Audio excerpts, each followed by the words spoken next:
Seconds to air. Stand by, all cameras. Ready with slow motion and isolated cameras. Stand by, videotape, and roll tape. And tape is rolling in less than 5, in 3, 2, 1. Take tape.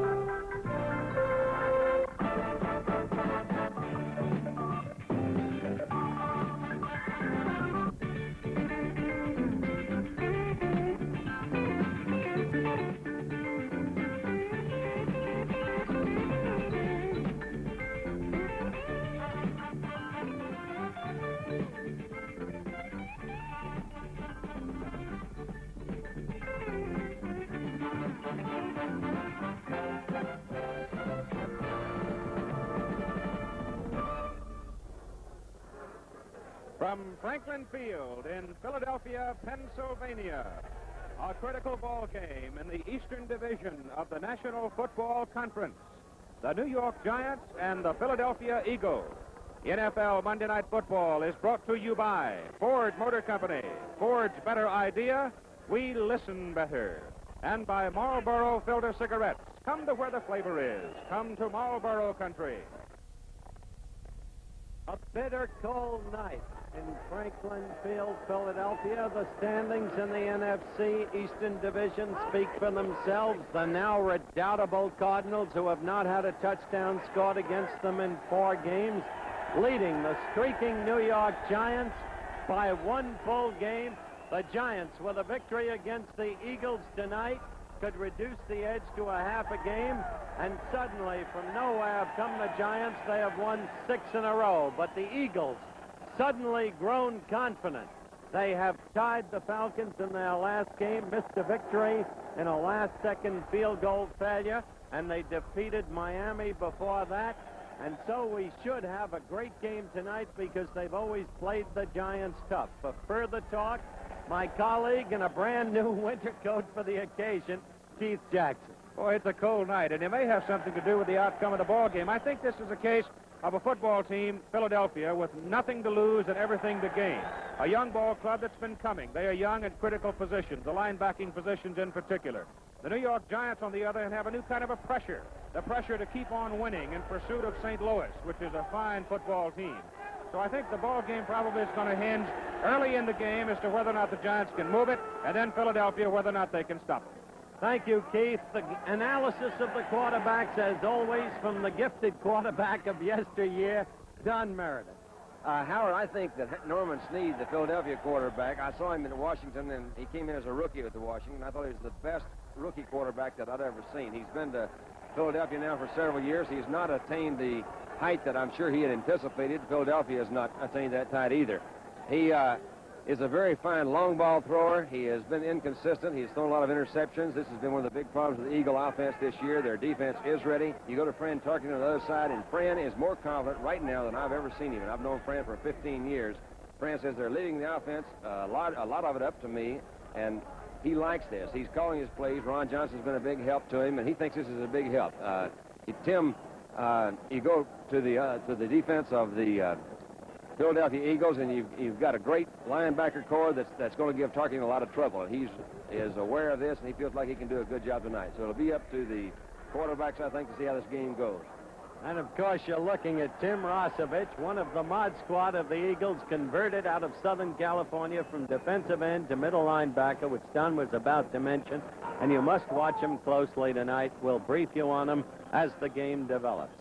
And finally, Don also mentioned Ron Johnson, number 30 of the Giants, probably the signal figure in the transformation of this team, which was expected to do nothing, but has become a contender. Accordingly, I spoke to Ron moments ago. Ron, I wonder if you'd tell us the difference as you see it between playing for Cleveland a year ago and the Giants this year. Well, in Cleveland, you had a team which was expected to win every week, and I don't think that they were as high as we are here in New York. Here in New York, most of our games we've been underdogs, and I think we have a lot more spirit and a lot more hustle, and I think I enjoy this type of environment much better than the Browns. Well, you can't feel that every game is life and death any longer, as you once said. Here in New York, you've won 6 in a row. Well, yes, we have, Howard, but I think now teams are looking for the prestige of knocking off the New York Giants. And even playing a team like Philadelphia, I think we're going to have a rough time tonight. Almost incredibly, you have the chance, unprecedentedly in the history of the league, to lead in both pass receptions and in rushing yardage. Now, with this kind of overnight success, what principal factor in your mind accounts for it? Well, I think the main thing is getting a chance to play and being used in a type of situation where I'm used to being used at. In college and in high school, I was more or less the principal offensive threat, and I think this is the type of situation where I am at my best. Final question, what has Tarkenton meant to your success? Well, I think Tarkenton has done a great job. During exhibition season when I wasn't starting, he gave me a lot of confidence and told me to keep hustling, and I would be starting by the time the season did start. And so far, he's been using me quite a bit, which I like, and he's done a heck of a good job calling plays and the physical things as far as running and passing. You people believe you can go to the Super Bowl, yes or no? Yes, I do, Howard. Very definitely. Good luck to you. Continued success. Thank you, Howard. We'll be back in just one moment.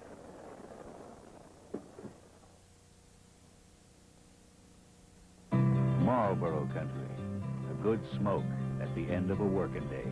You've been moving hard since sunup through a long and dusty day. The cattle stop their moving round, things begin to settle down. Seems like town a million miles away. 40 miles of riding to the end of a working day. You settle back as shadows run to catch that big red setting sun.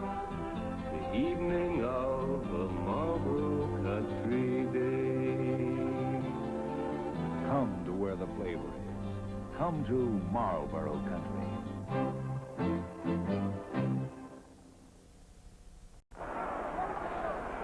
A crisp night. Crisp is a light word. A cold night in Philadelphia, Pennsylvania.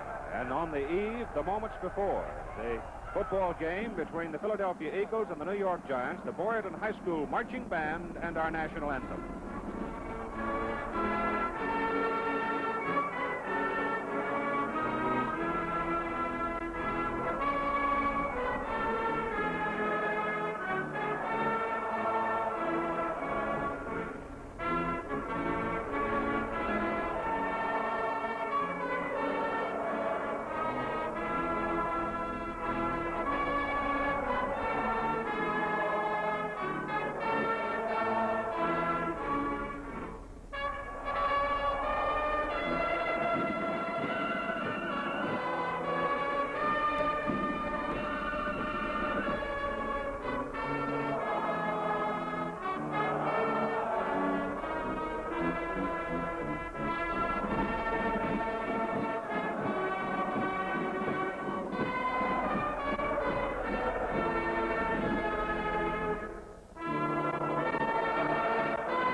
The 10th game of the season for these two football teams. The New York Giants, 6-3 on the year. If they can win tonight, will pull within a half game of the St. Louis Cardinals, who tied Kansas City yesterday 6-6. The Philadelphia Eagles with a record of 1-7-1. But Alex Webster has made the point consistently through the week as he tried to prepare his ball club for this game, that this may be the best football team in pro football this year, which has won only one ball game. And of course, if you reflect back to the first meeting between the two ball clubs, you remember the Giants won it 30-23. Fran Tarkenton warming up on the sidelines, and it's a night to keep warm. The chill factor is down around 20 degrees because of the wind that goes with 32-degree temperature. This telecast, presented by authority of the Philadelphia Eagles Football Club, intended for the private use of our audience, rebroadcast or other use of the telecast without the express written consent of the Philadelphia Eagles Football Club and the National Football League is prohibited. Pete Gogolak of the New York Giants, the Giants in white tonight, teeing it up. Obviously, they will kick off to the Philadelphia Eagles, and the deep men for the Eagles will be Billy Wallach, number 9, and Al Nelson, number 26. The referee in tonight's ball game is Jack Ness. The umpire is Frank Sinkovitz. The head linesman, Leo Miles. The line judge, Bruce Alford. The back judge, Bob Frederick. And the field judge, Tony Scover. They will play this one on artificial turf. And here's the kickoff by the Giants. It goes to Wallach at the 4-yard line. And Billy Wallach comes back to the 27-yard line where he is dropped hard, and it's first down. Philadelphia hit by Joe Green. The Philadelphia Eagles offense will have at quarterback number 16, Norman Snead. Lee Bogus and Cyril Pender will be the setbacks. Bogus 46, Pender 22. The wide receivers, 85, Gary Bowman, 29, Harold Jackson. The tight end, 89, Steve Zabel. The center is Mike Evans. The Eagles in green. Snead gives to Bogus. And Bogus is across the 30 to the 32-yard line for about 4, maybe 5 yards. Bob Lertzema made the tackle for the New York Giants.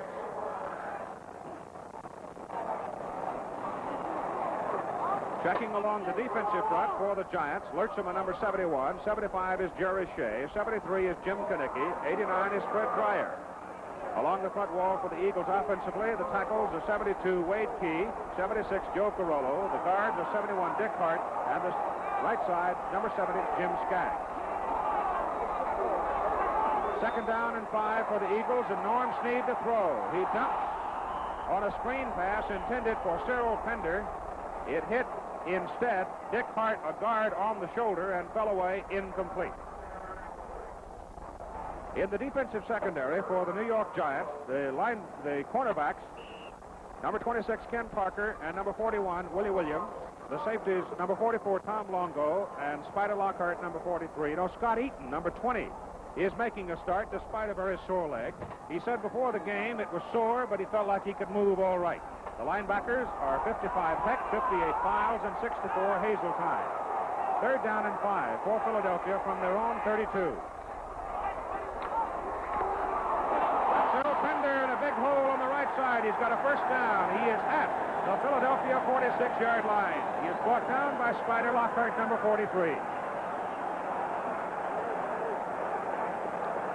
It's an excellent block by Mike Evans, number 59, the center for the Philadelphia Eagles. Then on Jim Files, number 58 for the Giants, which opened up that hole in the middle. A draw play.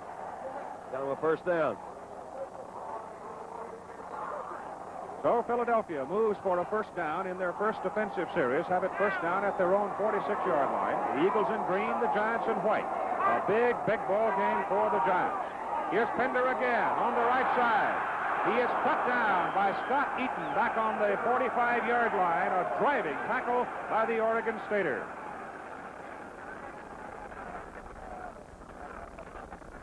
Well, if he's got a sore leg, he didn't show it on that particular play. If he didn't have one, he might have one after that play. You know, he hit him pretty hard. Scott Eaton, in the opinion of Fran Tarkenton, is really one of the finest athletes they've got on the team, and he thinks he'll make a big difference to their secondary now that he's back in there. The basketball player, I think, in college. He was. Some call Scott Eaton slow, but nobody moves faster backwards, which is what a cornerback often has to do, as you know, Don. They give Pender's progress to the line of scrimmage. Second down and 10 from the 46, and Norm Snead to throw. The pressure by Dyer, and Snead unloads. It is incomplete again. It was intended for Pender, number 22. So it's going to be third down and 10 for Philadelphia from their 46-yard line.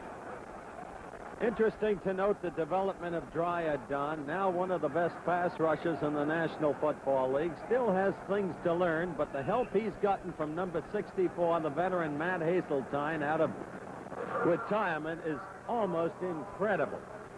Hazeltine has been a bonanza to both the development of Dreyer and number 58, Files, the middle linebacker. Norm Snead 0 for 2 in his passing, came into the ball game a fraction under 50% for the year. Third down and 10 from the 46. He'll throw again. His pass is away. He has a man, Gary Bowman, who started in a wide receiver position.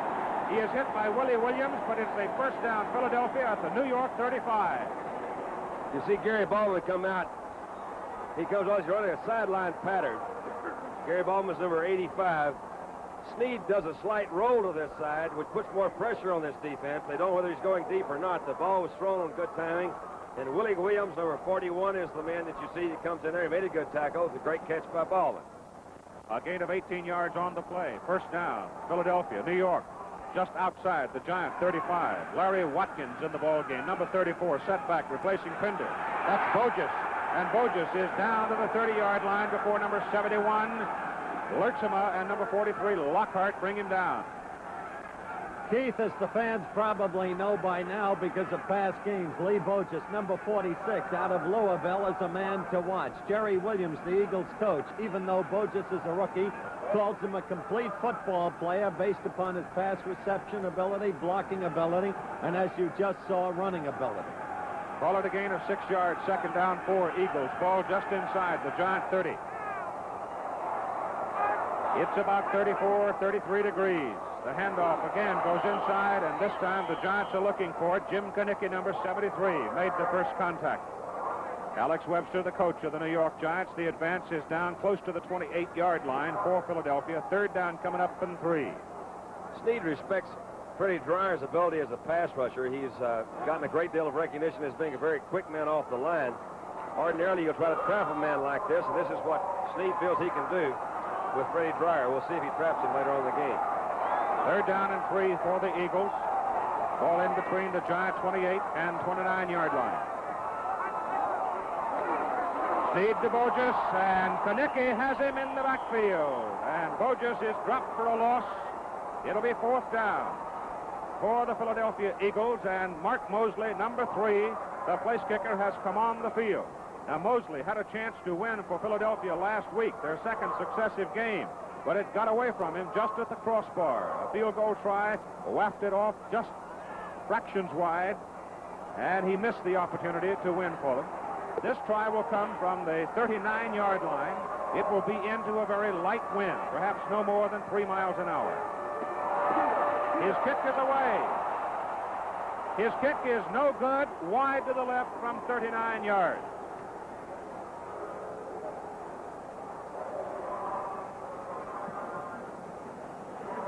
So we have a timeout here at Franklin Field in Philadelphia, Pennsylvania, with our score in the first quarter, the Eagles nothing and the New York Giants nothing. Mike Curtis is tough. He plays football hard. But he wants his hair to be soft. That's why I use Brill Cream. A little dab leaves your hair soft, really natural, like it should be. Brill Cream believes a man should be tough,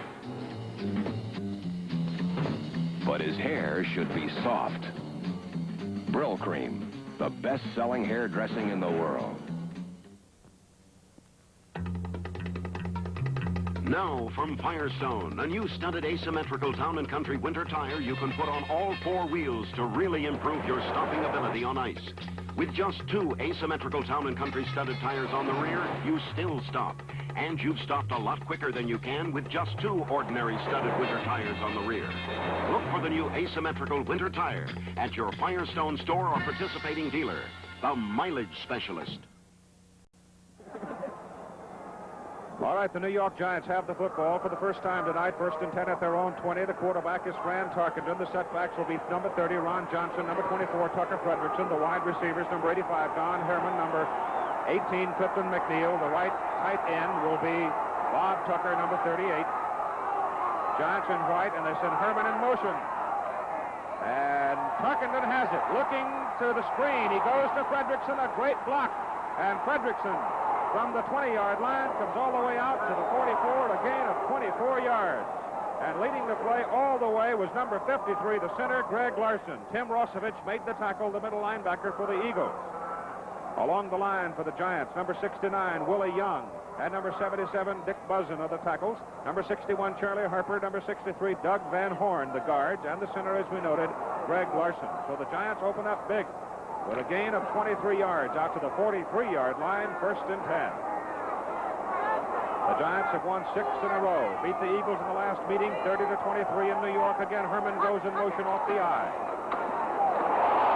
The handoff is in the middle of the line, and there is no room. Ernie Callaway and Gary Pettigrew are right there, and they sock it to Tucker Fredrickson hard. Tarkenton believes that the Giants actually are the true multiple offensive team in football today. We were talking. He says, you know, Kansas City does a lot of disguising of their multiple offenses, as does Dallas. He says, but we really are a multiple offense. He says, we change formations weekly. He puts them in motion. He says, we never know what they're going to do, so we're going to put them in motion early in the game to see what they do, and maybe we can make some adjustments from it later on in the game. We'll give him 1 yard on the play. It'll be 2nd down and 9. From the 44-yard line, Ron Johnson is off to the right side this time as a wide receiver. Fredrickson, the only remaining back. And Mel Tom just missed Fran Tarkenton. Fran throws to Ron Johnson, and Johnson with 38 catches makes this one at the Philadelphia 49-yard line. Al Nelson on the tackle. There's two things that I'd like to say about this next play. We'll take Johnson, number 30, as he comes out of the backfield. But you probably saw earlier, Tarkenton rolled to his left. One thing he's learned, you know, he's been called a scrambler, and Fran really doesn't like this. He likes to utilize the people that he's got, and he thinks Johnson's the biggest thing he's had to help him in all of his pro career. He had a chance to scramble. He stopped and saw Johnson coming back across. Man for man, he had Al Nelson, number 26, on him, and that's a good quarterback call. It'll be 3rd down and a long yard to go for the New York Giants at the Philadelphia 49.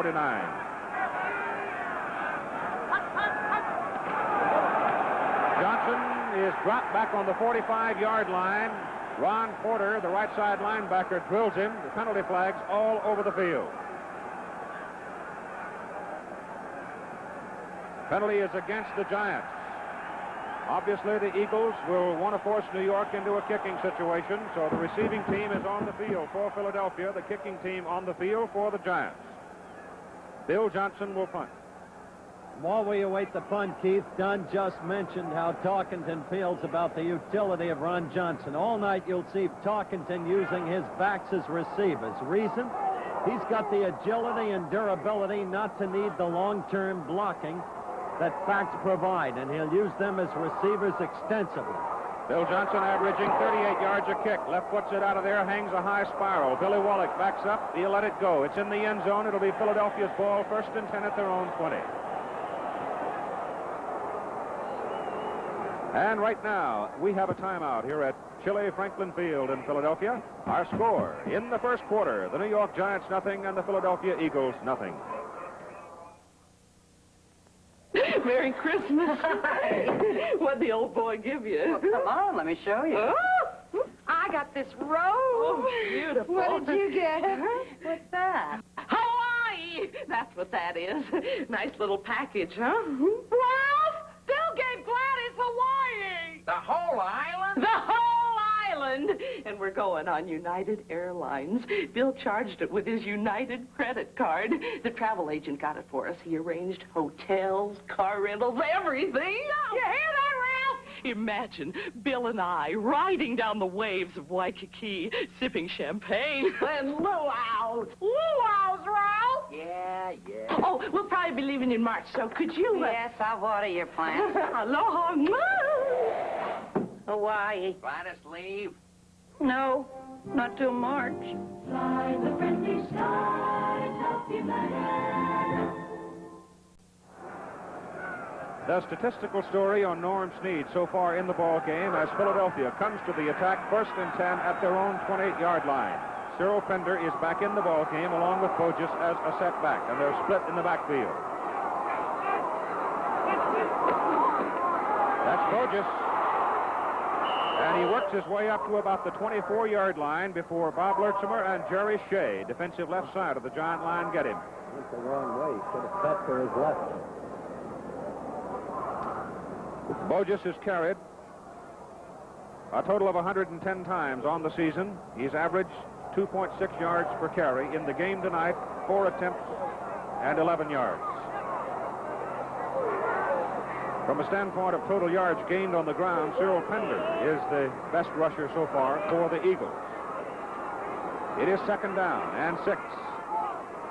Snead to throw. Dreyer gets him. Fred Dreyer, number 89, shooting in from the defensive right end position, nailed him.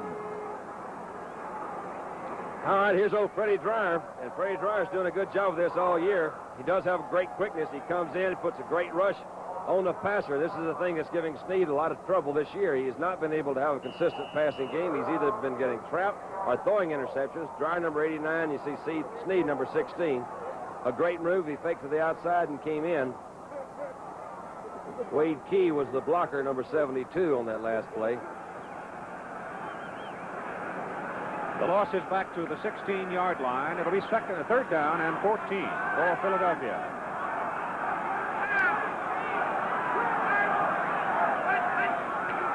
Snead to throw. Has time. His pass is away. His pass is to Harold Jackson. And Jackson is knocked out of bounds up about the 27-yard line by Scott Eaton. That will be short of a first down.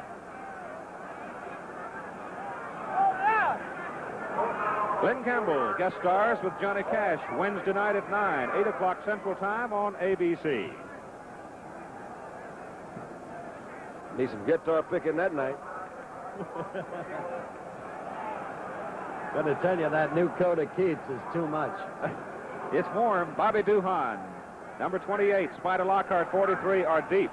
The punter is Bill Bradley. That puts it out of there, and it is not a very good kick. It is high. It is into a mild breeze, but it takes a Philadelphia bounce. And it rolls down right near the New York Giants' 45-yard line. The Giants have the ball 1st and 10, and they have field position. We have a timeout here at Franklin Field, and our score in the first quarter, the Eagles nothing, and the New York Giants have nothing. Well, that's it, everybody. Mark 125 for the final man on the Hot Shots team. The Tigers need a big spare to win. It's all up to this battler, Timmy Cole, right now. Here's Cole up at the skittle board, lining up, and... No! A tough break. Now Timmy has that pesky 3-5-7 combination to pick up the spare. Will he play it safe? No, he's going for all three. We'll be back after a closer look at Skittle Bowl. Skittle Bowl is made by Aurora. It's a game of skill that any number can play. Children tend to be remarkably good at it when they can get it away from their parents. Skittle Bowl by Aurora. Now back to the action. Cole with his final shot, and he's done it! He has done it! The Tigers win the championship! Skittle Bowl, the next best thing to having a bowling alley in your home.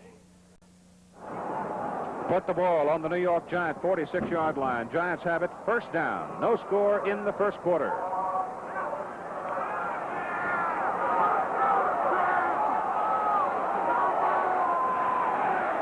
Fran Tarkenton, the quarterback. Ron Johnson with the ball to the right side. He is slowed down, coming out of the secondary by number 24, Nate Ramsey, and then the pursuit caught up with him.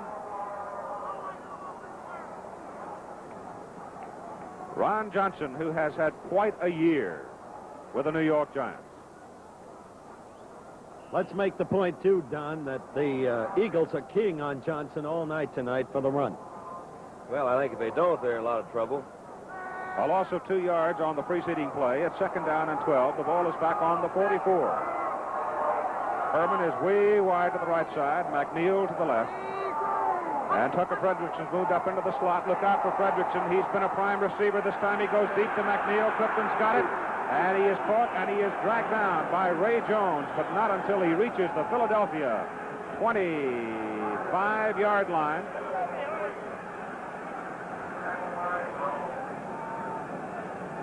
Tarkenton says McNeil and he have just gotten together in the last couple of weeks. He thinks McNeil is going to be actually is the big figure there passing him. You saw a very good, what we used to call a zig out pattern. Ray Jones was the defender, number 21. A good pass by Fran and a good route by Clifton McNeil. 31 yards on the play. First down, New York, Philadelphia, 25.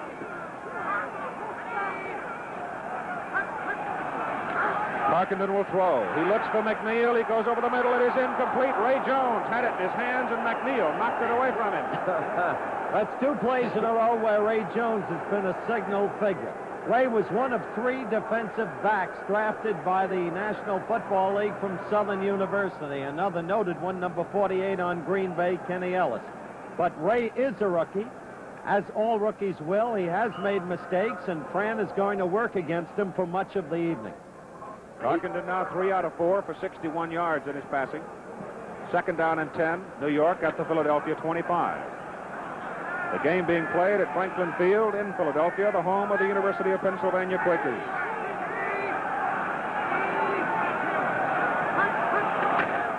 Tarkenton to Fredrickson.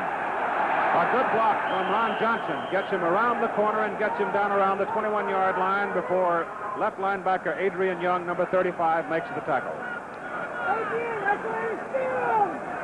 Let's watch Ron Johnson, number 30, on this block. You see Tucker Ferguson, number 24, is on a straight slant out. He's coming. He's got Adrian Young, the linebacker, number 35, and that was a great block. He came back on the inside. They didn't pick up much yardage, but Johnson is a utility black that can do them all. Call it a 4-yard pickup, make it third down along 6. It's actually about 6.5 yards for the Giants after Philadelphia, 21.5. This time Johnson is flanked to the left side, and Tarkenton's pass for Clifton McNeil is incomplete. Defending on the play, Nate Ramsey for the Eagles. So Pete Gogolak sheds the warm weather, or the warm cloak, and comes on the field, braving this cold weather. Keith, I was talking to Pete Gogolak before the game. He's Tarkenton's roommate. He was asking me, he said, you know, what effect did this artificial turf have when you played? I said, well, I didn't have that much, and he's really not that fond of it. He says, I haven't kicked on it but one time this year. That was in Dallas.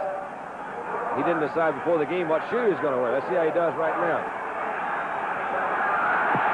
From the 29-yard line, the kick is high, and the kick is good. So he must have chosen the right shoe, wouldn't you say? He picked it out there.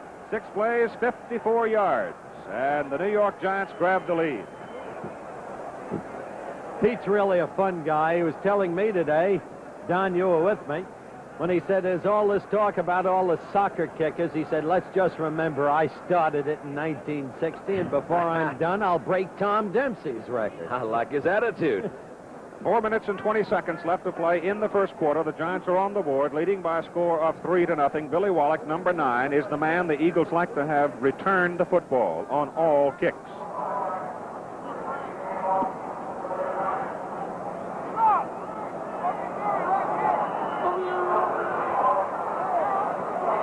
Wallach is averaging 23 yards per return. The kick goes right straight to him. He backs up 2 yards deep in the end zone and says, we'll take it at the 20. Not a bad choice. Next Monday on ABC, NFL football, 9 p.m. Eastern Standard Time, and we'll be coming from the deep south, Atlanta, Georgia, the Atlanta Falcons and the Miami Dolphins. Next Monday on ABC. Your home country, Keith. Yes, sir. Salty cornbread and buttermilk time. Where's that town you're going to? You told me for Thanksgiving. Bremen. What is it? Bremen, Georgia. Bremen, Georgia. Home of Keith Jackson. They got a sign outside the town. This is home of Keith Jackson. He's coming back for Thanksgiving. The only sign in town. That's right. Number 86 is Fred Hill in the ball game. Penalty flag down as the Eagles go to the attack. Bogus is dropped short of the line of scrimmage, back around the 19-yard line. Bob Lertzema, who's having a fine night defensively at his left end position, made the tackle.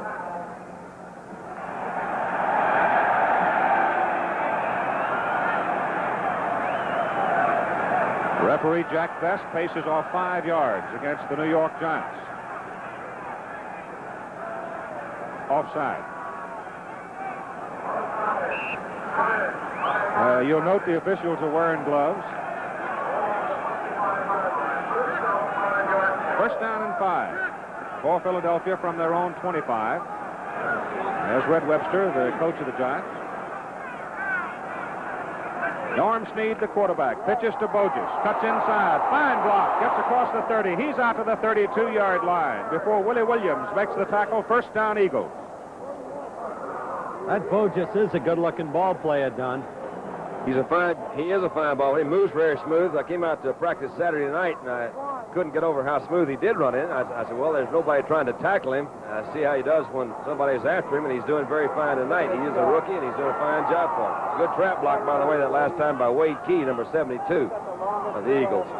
Ball is on the 32-yard line. Philadelphia Eagles have it first down. Snead again to Bogus, and Bogus runs into number 72, John Baker, who is in at defensive left tackle, and Baker is the first man to get to him and knocks him down after 1 yard. Funny thing. Had lunch today with Leonard Toast, the owner of the Eagles, and Pete Retzlaff, the general manager. The Eagles lost 7 in a row. Everyone knows it. After every game, Art Modell, the president of the Browns, would call Leonard and commiserate with him. Then the Eagles won 1 and the Browns lost. And Toast called Modell, and Modell said, how dare you? Second down, 9 yards to go for Philadelphia. Penalty flag down, handoff to Cyril Pender. And the X from Illinois hits up to about the 37-yard line, but let's wait for the penalty.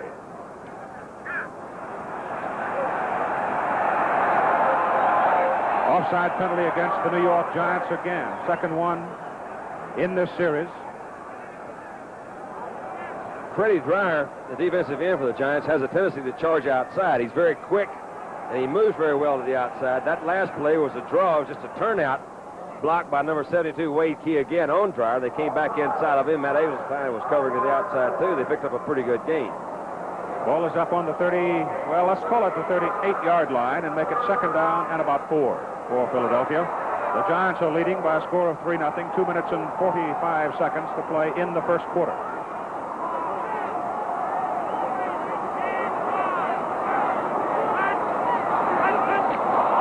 Giants again may have jumped. The play goes up the middle. There is negligible gain on it.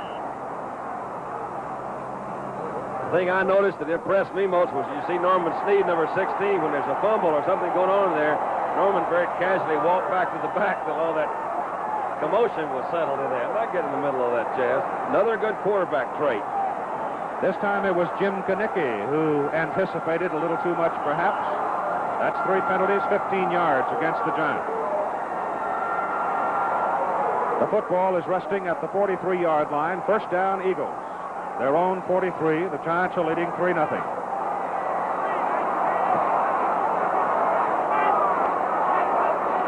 Snead to Bogus. Bogus is hit in the backfield by Fred Dreyer, but moves ahead across the 45 up to about the 46. Take a good shot at Freddie Dreyer, number 89, as he comes in. He makes a great move to get around Wade Key, and just throws himself actually in front of Bogus. Caught him with his arm. I think she actually numbed his arm a little bit on there. He looked like he might have been hurt. It was a good move, very good defensive play by Dreyer. And he is going to be a very fine defensive end. He already is a good defensive end, but his first year, he's doing a great job for the Giants. He's 6'6", he's 240, in his second year from San Diego State. I'm sure Don Coryell remembers what he used to do for him. On second down and 8.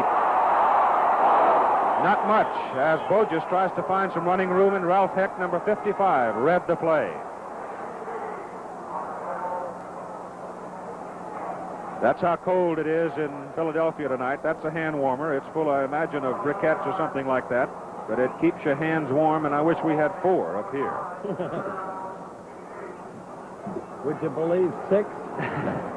As the sideline with the New York Giants, Red Webster, Alex Webster, who was a great star with them, of course. Everybody remembers, I'm sure. The ball is placed back. Let's call it the 45-yard line. Make it third down, and a long 8 yards to go. The Eagles have been on the third down hook now 4 times. They've made it twice. Snead to throw, gets his pass away, and it is short. He was getting pressure from Fred Dreyer.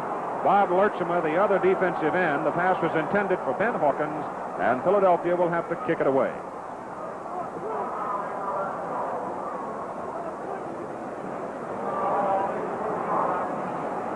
Bill Bradley, the University of Texas, does the punting.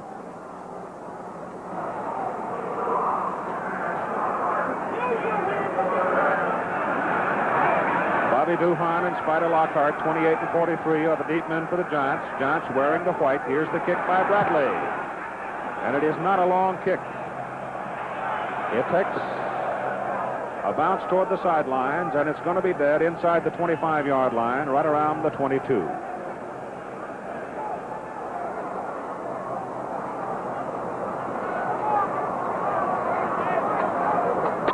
Number 71 is Bob Lurchema, a defensive left end. Appears to have been shaken on the last play. The ball is at the 21-yard line. First down, the New York Giants. Only Ron Johnson is back there with Tarkenton trying to throw. The Eagles are after him.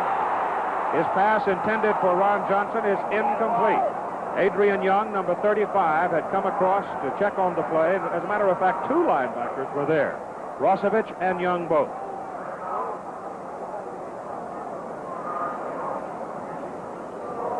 You You see Ron Johnson, number 30, as he comes out of the backfield. Adrian Young, number 35, is right with him. Tim Rosovich, number 82, is the middle linebacker, and he comes over too. Fran received some pressure in the backfield and moved. Johnson, as you see, held up there a little bit. I tell you, I spent 2 or 3 days this past week with Adrian Young and Tim Rosovich, and I want to talk about these guys a little while. They're a couple of real characters, good football players. It'll be 2nd down and 10 for the Giants from their own 21. Tarkenton to throw. Penalty flag is in the air and now on the field, and Tarkenton running for his life. Unloads it to Clifton McNeil, and there's not much room for Cliff. Good move by Fran, though. I'm going to give it to Cliff. Cliff, here, you take it. I tell you. I take it, Don, while we watch what happens here on this flag, that you were going to talk about Young and Rosovich both being members of what they call the Mod Squad on the Eagles. And, of course, the two were teammates at USC, and the development of Adrian Young has been one of the major causes for the ostensible resurgence of the Philadelphia Eagles. Well, they really have. These guys were actually the co-captains of the great USC teams when they were winning some big games out on the West Coast, and they really do have a real thing about this violence part of the ball game. And they feel that violence is certainly a big part of this football game and the physical part of it. And they're a couple of real good hitters. Illegal procedure declined by the Philadelphia Eagles. 3rd down 10, Giants. They're on 21. Tarkenton has it. He wants to go deep for Clifton McNeil. It is knocked away, incomplete by Nate Ramsey, who was with him all the way. And Nate might have had a chance to grab it, but he chose to knock it away instead. I wonder if the fans heard some of those, the viewers heard some of those Eagles fans above us as we await isolation on this play, the old pro Nate Ramsey. You see McNeil running a deep post pattern on Ramsey. Ramsey is one of the true veterans in there. I don't really think he had a choice to catch it or knock it away. I think he just did what he had to do at that time. He was with McNeil, and McNeil has good speed. He just knocked it away. Came up with a 4th down situation here for New York. Bill Johnson will front. Ben Hawkins and Billy Wallach are deep. High snap from center. Adrian Young has him. The ball is loose.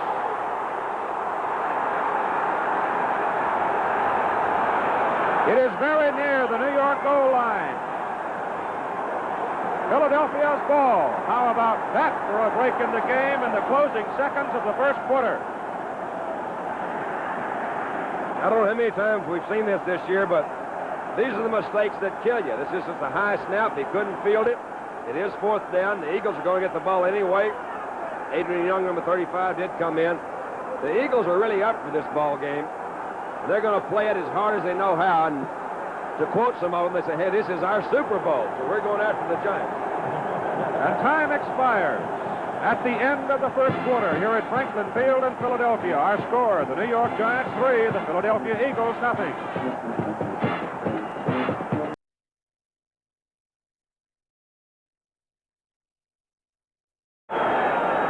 Sneed with a golden opportunity to put the Philadelphia Eagles on the scoreboard. In the first quarter, the Eagles had 21 offensive plays against 15 for the New York Giants. The Eagles have the ball. 1st and goal to go on the New York 2-yard line.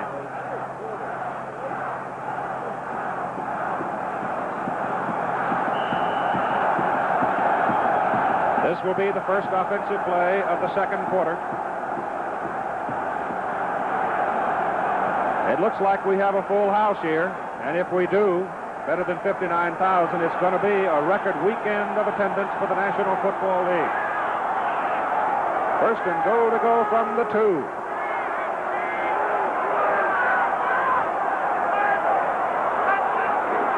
Pinder!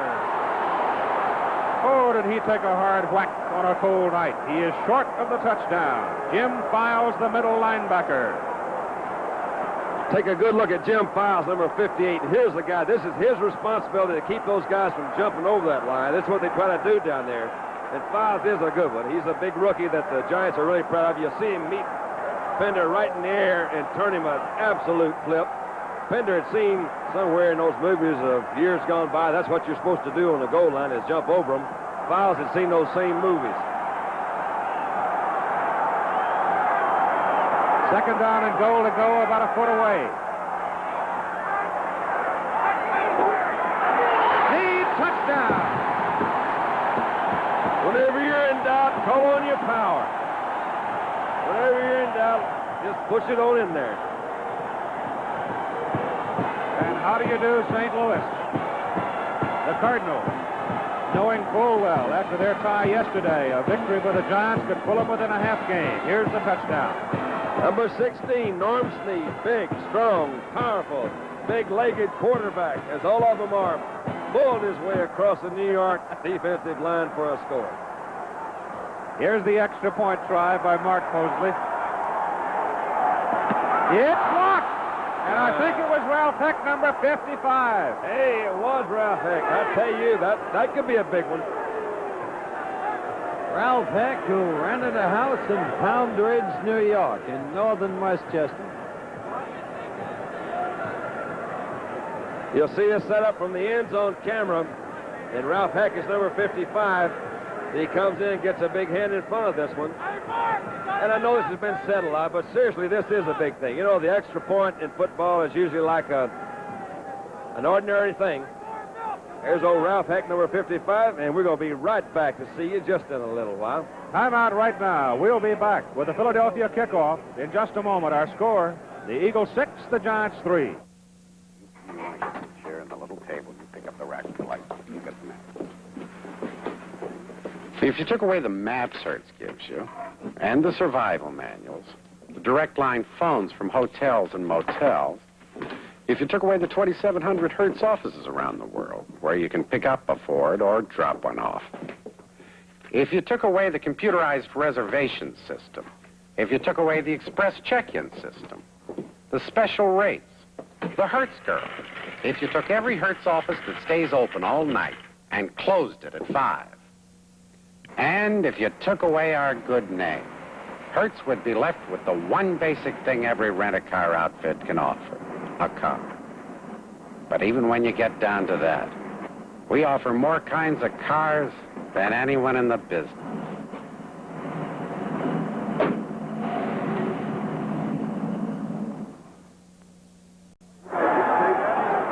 47 seconds into the second quarter, the Philadelphia Eagles have taken the lead by a score of 6-3. The Giants, Ralph Heck, blocked the extra point try. Bobby Duhan and Les Shy are the deep men for the Giants. 25 is Shy. Here's the kickoff by Mosley. It is very short, and it goes down to number 33, Joe Green, for the Giants. And Joe comes back to the 36-yard line. 1st and 10 for New York. They call him Little Joe Green. He's from Bowling Green, but they know on the Giant squad that he's the toughest, strongest man, inch for inch and pound for pound on the squad. Who decided that, Howard? How did they decide that? Fran Tarkenton told me, and so did Big Red Alex Webster. All right. I just want to make sure it was from an authority. Off the I formation, it is Tucker Fredrickson, Ron Johnson, Fran Tarkenton, the quarterback. Don Herman is wide to the left, McNeil to the right. They break off the I, go to Johnson, and Johnson is caught in the secondary by Mel Tom and dragged down. He may have picked up 1 yard. They'll give him 2. It'll be 2nd down, 8. You know, this game has a long way to go, but there was a kind of justice in Snead scoring that touchdown. 2 maligned quarterbacks through all the years, Tarkenton and Snead, both characterized as non-winners, and both in a key game tonight. On 2nd down and 8 from the 37-yard line, outside the 37, this is Ron Johnson. He is tripped at the line of scrimmage, but he has great balance, and his momentum carries him to the 44. Ron Porter, the tackle for Philadelphia. I don't know anything really about how these trades are made and all that sort of jazz, but I would imagine that the New York Giant people are kind of smiling with old Ron Johnson and Jim Kanicki on their side this year. I would think that'd be a pretty good trade. That's a safe comment. Thank you. Subtle can you get? Thank you. I've had a little difficulty with my subtle comments lately. Aaron Thomas is in the ball game. Number 88, the veteran from Oregon State. This is Tucker Fredrickson of Auburn. Across midfield to the Philadelphia 49-yard line. He is brought down by Steve Priest. You know, I keep using the word nice guy, but this one really is a nice guy. And you talk about company men, whether you like them or whether you don't. Tucker believes in the New York Giants. You see him running a power offside. He got a good block. He came in. Tucker is a great blocker. He's been known for his blocking ability. He's been hurt. He's had some bad knees. He's a really good guy, and I'm glad to see him have a good year for him. First down, Giants, Philadelphia 49-yard line. Again, it is Fredrickson. Again, he has power. He goes to the 46 for 3. Rosovich, the tackle for Philadelphia. I know what you mean, Don. You face the danger of being called provincial and a homer. Forget it. Tucker Fredrickson is one of the world's great people and most courageous. 2 knee operations, given up on, and out there and doing an honest and good job this year. Second down, 7 yards to go. Giants, Philadelphia 46. Tarkenton running deep. He's got the screen set up to Fredrickson. Oh, it is busted wide open by wild man Tim Rosovich. Wow, it looked like his knee went out on him that time. That screen was set up pretty good. He had Adrian Young, number 35, coming in there on him. Fran set it up good, threw out to Tucker. And old Tim did come in there. I'll tell you, Tim is a heck of a competitor, and he loves to hit. Tim Rosovich, 82. There was a gain of 2 yards on the play, down to the 44-yard line. It'll be third down and 5 yards to go for the Giants. Let's see if they can get off the hook. The temperature now below 30 degrees. Tarkenton back to throw. Goes over the middle. Bob Tucker, first reception of the night at the 39-yard line. It'll be close to a first down. Bob Tucker out of Bloomsburg State. Bob Tucker, who played with the Lowell minor league club, a farm club of the Patriots, given up on. Bob Tucker given up on by these very same Eagles. Bob Tucker, who got a shot with the Giants and who's been a key figure in their success this year. A very intriguing story and an evidence of what can happen in the National Football League, how a man can come from nowhere as a nobody and become a very big somebody. First down, New York, Philadelphia 39. Ron Johnson. And gang tackling by the Eagles, number 77, Ernie Callaway, was the man who made the play.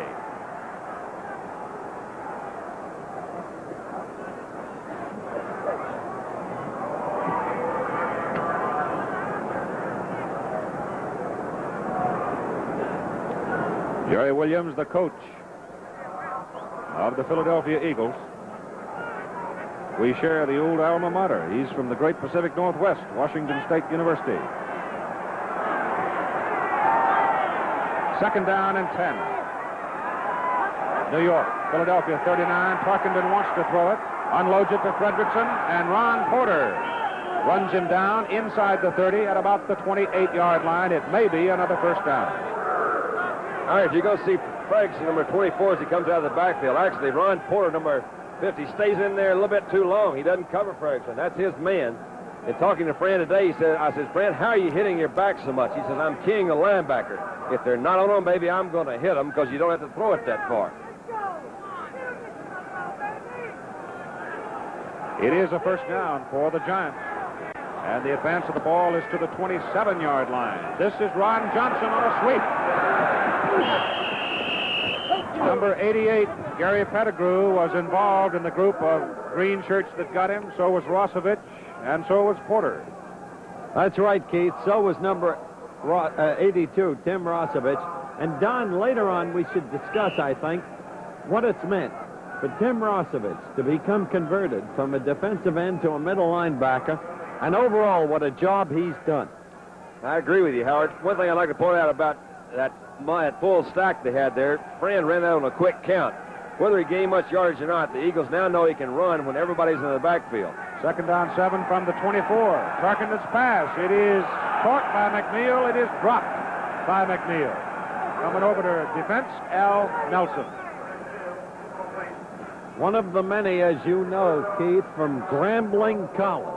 Story about Al, Howard. He had heart murmur during training camp. They couldn't figure out what caused it. Wound up infected tooth. Thank heavens. Yes, indeed. Tarkenton now 7 out of 12, 80 yards. The ball is on the 24-yard line. Third down, 7, New York, Philadelphia 24. McNeil is wide left. Ray Jones comes right up nose to nose with him. Tarkenton looks and goes deep for McNeil. He's wide open. Touch. No, he dropped it.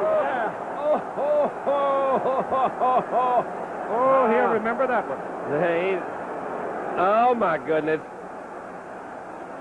Everything is really nice on this play until the very end of it. We're going to take a look at old Clifton as he comes back out of here, and he's got Ray Jones on him. Clifton's going to run a pretty good route. He comes back, gives him that inside fake, comes back to the outside. He's got him beat, and my goodness, he hit him in a bad place. Pete Gogolak's in the ball game. He'll try a field goal on 4th down and 7. He's going to hit it from just outside the 30-yard line. He could tie it up. Oh, he missed it. It is wide to the left. Wait a minute. Pete goes off with his head hanging low. Disaster. 8:50 to go, first half timeout. Franklin Field, Philadelphia. Score, Eagles 6, Giants 3. Philadelphia Eagles in green have the football, 1st and 10 at their own 20-yard line. It was expected to be Brannigan in the neighborhood, and that's what it's been so far. 8:50 to go, first half. Eagles lead by a score of 6-3.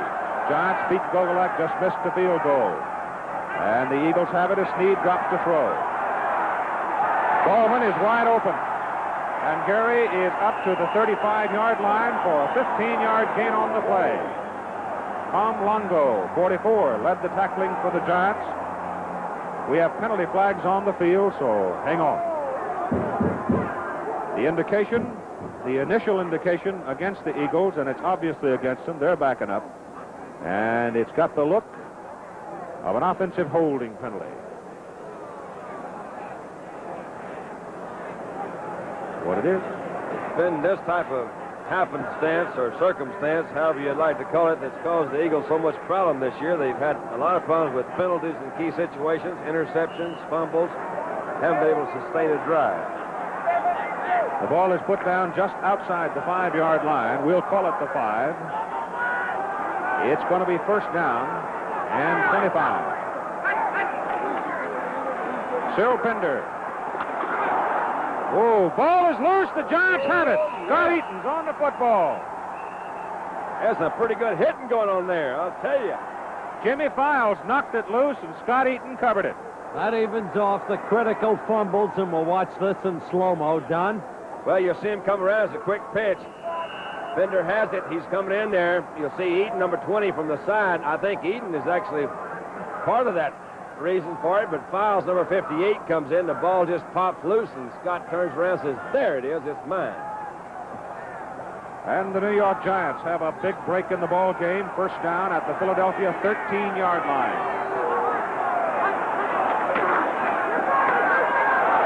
Here goes Clifton McNeil from his wide receiver position, running around the end, and he's inside the 10. He's down to about the 6. He has a good job of ball handling there by old Francis. I tell you, he gave a pretty good fake in there to Johnson, number 30, as he came in, and Clifton came around the outside.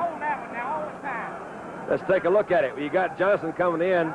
Fran takes the ball, fakes to Johnson, holds it in there, flips it back out to McNeil, number 18, comes around. Of course, Clifton has great speed. And he does get outside the Eagle defense. Stephen Priest, number 33, is the one that puts a finishing tackle on him.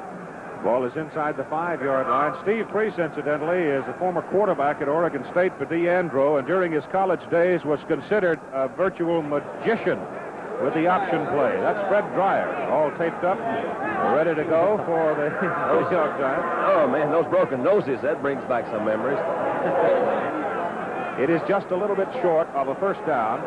The ball is right in between the 4 and the 3-yard line. The New York Giants have it on the Philadelphia 3.5.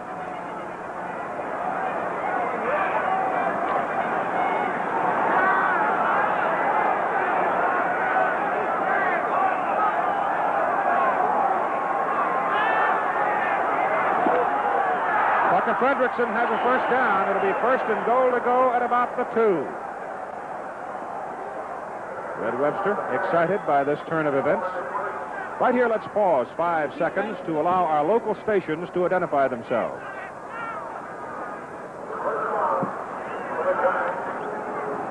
All right, we'll see Dave Lloyd. Dave Lloyd, number 52, is now coming in middle linebacker, and he's been the regular there for a long time. You'll see him feel his way along, and he comes in and actually is the one that puts Tucker Ferguson back, but they do pick up the first down. At this point, Jerry Williams going to the experience and putting Lloyd in at the middle linebacking position. First and goal to go, Ron Johnson. Touchdown, Giants.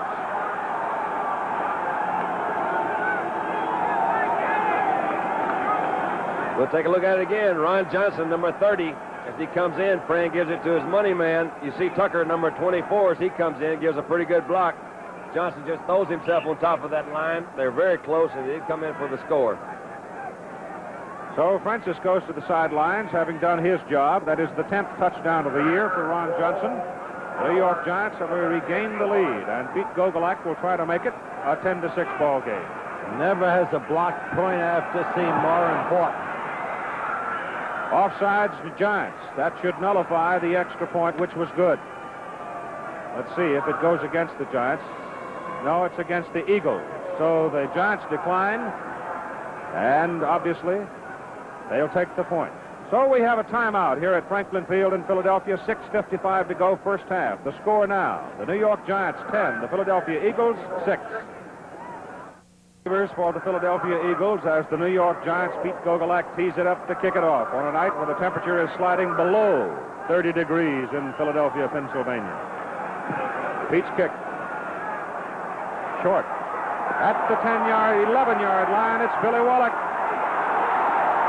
He's back to the 30, 19 yards on the return. The first man to get to him for the New York Giants was number 23. And number 28, Bobby Duhan. Florida State and Houston, Thanksgiving Day from Tampa, Florida. You'll see it on ABC at 7:30 p.m. Eastern Standard Time. The Cougars of Houston, the Seminoles of Florida State, out of Tampa. Should be a wide-open, high-scoring thriller. First down, Eagles. Ball at the 29-yard line, and Cyril Pender getting some good blocking on the left side. Gets 7 as he comes to the 36. Don, I wonder how many people remember that Cyril Pinder was on the same team with Dick Butkus and Jim Grabowski in Illinois. I'd forgotten that. I'm glad you pointed that up, Howard. I did slip my mind. Gee.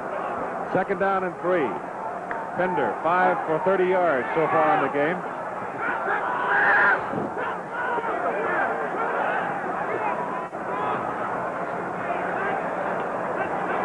Snead to throw.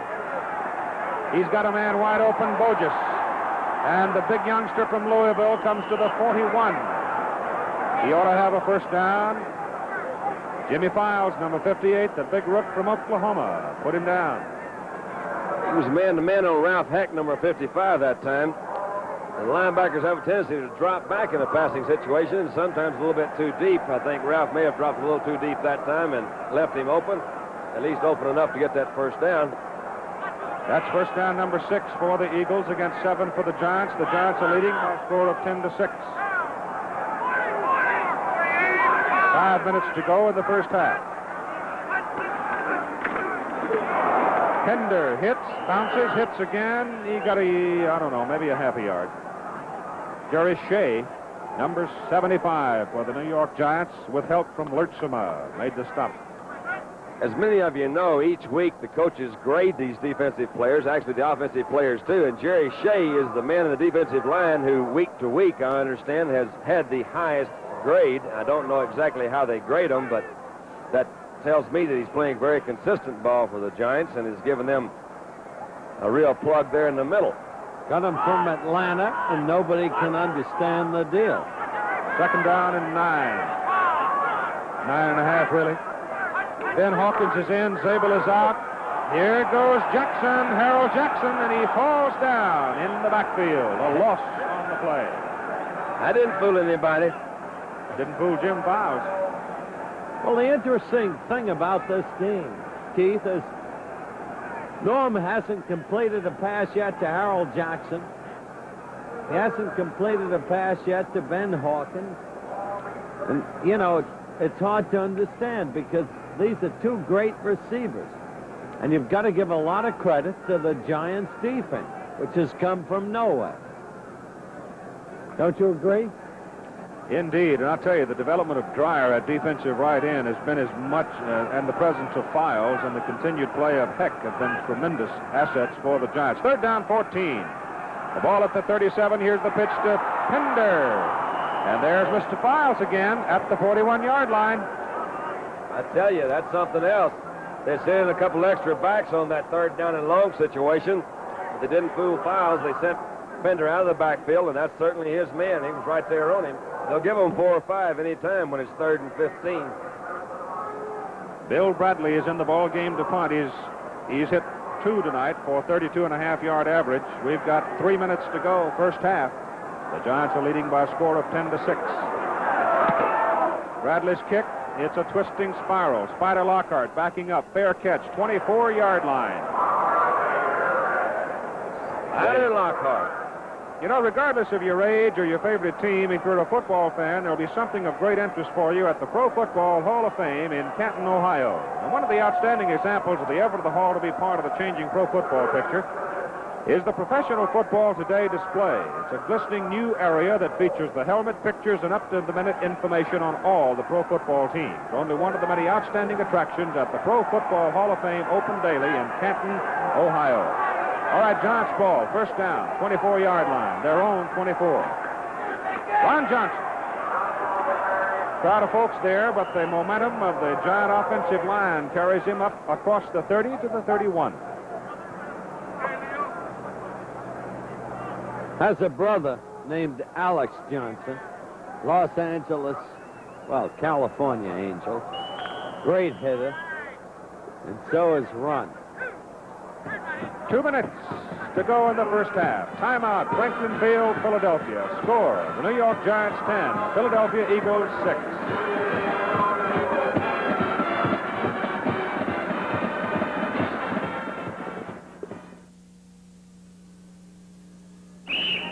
This is where the noise is. And this is where the quiet is. The 1971 Ford LTD. One of the strongest, quietest Fords ever built. And also the most luxurious. With a new body frame design that presents a solid barrier against road noise. This year, take a quiet break. Now, another better idea from Ford. Ford's Pinto lets you say goodbye to a lot of extra servicing because Pinto needs half the oil changes of the leading import. Pinto's brakes are self-adjusting. Pinto's paint finish never needs waxing. And unlike many imports, Pinto's zinc plates key underbody parts to prevent rust. So say hello to Pinto and goodbye to a lot of extra servicing. Pinto, a little better idea from Ford. Yes, sirree. There's nothing like Philadelphia in late November, huh? Yeah. It brings out all the winter clothing. They're saying hello to Mom. Hi, Mom. What do you say, Mom? So Jeff and Hazel back in Mount Vernon. What do you say, Mom, Dad? 2 minutes to go in the first half. The New York Giants are leading the Eagles by a score of 10-0. Second down and 3 for the 10-6. Second down and 3, the Giants the ball. And Tucker Fredrickson missed in the backfield. He is up and perhaps has a first down before Adrian Young, number 35, knocked him out of bounds. Ray Jones is shaken up on the play for Philadelphia. Detective Dan August is forced to face the fact that an old high school football buddy may have been involved in a scandalous murder Wednesday night on ABC. Doesn't sound like any football players I know. Ron Medved will come into the ball game in the defensive secondary for the Philadelphia Eagles, replacing Ray Jones, who has left the field. Ron Medved took the blame in the Dallas game for 3 long touchdown passes. The zone was open. It'll be third down and a half a yard for the Giants, just shy of their own 35, and they go to Ron Johnson. Adrian Young hit him just short of the line of scrimmage, but I think perhaps Ron had enough to get it to the 35, and he did. Just adding to Ron Medved, Keith, he was written up in Life magazine during the bidding war, and the handholders, those of you who remember, like it was during the pro football war, he was, well, they stayed with him through his wedding and his honeymoon. Unbelievable. I've known him a long time. He's from Tacoma, played at the University of Washington. Here's Tarkenton, first down and 10, rolling. His pass is away. McNeil is wide open. And he is out of bounds across midfield. It will be a New York first down. I like this type of pattern. You got McNeil coming down. He's on number 24, Ramsey. As he comes out of the backfield, he runs a sideline pattern. Fran rolls out of the backfield. This eliminates a lot of the immediate pressure that you get from the defensive line. You'll see number 26, Hal Nelson, as he runs him out of bounds. I like that as a change-up, and Fran, I know, likes that, and he uses it quite a bit, and it's been very effective for him this year. It's first down, Giants, close to the Eagle 48-yard line. McNeil is to the left this time. Tarkenton, great pressure from Rosevich, unloads to Fredrickson. And Tucker fumbles. And it's recovered by Herman inside the 20-yard line. There are years, and there are years. And some years, everything goes right. I'll tell you this, he caught a blitz by the Eagle defense that time. We'll see it here on slow motion. You'll saw. Well, actually, we're going to pick it up as Tucker Ferguson catches the ball. What you didn't see was a blitz by the Eagle defense. Fran did a great job of getting that one off. 35, Adrian Young comes in. He hits Tucker. As Tucker goes down, the ball does slip loose. It's picked up, I believe, by Herman, I think, is the man that recovers that ball. Number 85 for the Giants, and as Howard says, when you get it going, man, it goes good. Giants call time to stop the clock with about 59 seconds to go, and Tarkenton has had his sideline conference with Alex Webster. Coming up at halftime, Howard Cosell will have highlights of the San Francisco-Detroit game, Green Bay, Minnesota, Dallas, Washington, Baltimore, Miami, San Diego, Oakland. George Blanda is my hero. He's my hero. That means I got 11 more years in this league if I ever get back in action. I got news for you. I'm older than both of you. He's my hero. And I want to hear Sinatra sing the song. You make me feel so young. First down, Giants, Philadelphia 18. Fran to throw. Going to go deep. McNeil's over there, and it's incomplete. And Steve Priest, number 33, made a fine defensive play for the Eagles. Now, this one was almost hung up a little bit too much. The wind may have grabbed it. You got Priest, number 33, as he's defending again. He didn't go for that inside fake that McNeil gave him. Fran laid the ball up, but as you can see, they're slowing down a little bit there. That was almost intercepted. You never do know. Maybe if the ball was thrown out a bit further, maybe he'd have caught it, maybe he wouldn't have. But Priest actually didn't go for that inside fake, and so he was protecting to the outside. And that was the pattern that McNeil was on. It was open on a little bit earlier in the ball game. Steve had a touchdown last week, picked up a fumble, ran 21 yards for the score. Here's Tarkenton, second down 10. His pass is away. It's good, incomplete to McNeil. And again, Clifton had it skitter off his fingertips. It's a very cold night. The temperature is now less than 30, and the chill factor certainly much lower than that. Twice he's thrown to Clifton McNeil. Don has mentioned Clifton is from Grambling College. And that's become a legend, 100 yards to glory. The point I'm trying to make is this. Nearly 1/5 of all the people in the NFL, and this is a very important thing in our society, have come from the Southwest Athletic Conference. Grambling College, Texas Southern, Jackson State, Alcorn A&M, and all the rest. Third down 10, 18-yard line. Giants have it. Tarkenton, good protection. His pass is incomplete, and give Tim Rosevich a lot of credit for breaking up that one again. McNeil was the target. I was with Rosevich, as I said earlier, actually Saturday night, and honestly and truly, I was with Steve Sable over at Steve Sable is the son of Ed Sable of NFL Films, and we saw the Dick Butkus film 3 times. It's a 6-minute excerpt about the violence and the physical aspect of football. And being a quarterback, I'm not really attuned to that, but these guys believe in being physical, and they certainly have been physical tonight. Pete Gogolak is in the ball game on 4th down. He'll try a field goal from the 25-yard line. It's got the uprights. 9 plays, 75 yards. And the New York Giants build their lead to 13-6 over the Eagles, and we have 40 seconds to play in the first half. 40 seconds to go in the first half.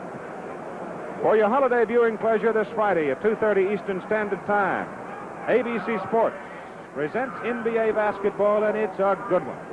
The New York Knickerbockers, led by Willis Reed and Walt Frazier, in Milwaukee against the Bucks with Oscar Robertson, Lou Alcindor, and supporting cast. The telecast live from Milwaukee is coming Friday at 2:30 p.m. Eastern Standard Time. And the question is, will Milwaukee lose another game?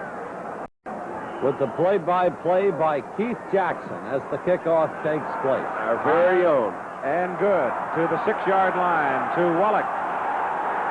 He's got a hole. Duhan missed him. Now it's Gogolak, and Pete got him at the 40. Heck of a run back. Heck of a run back.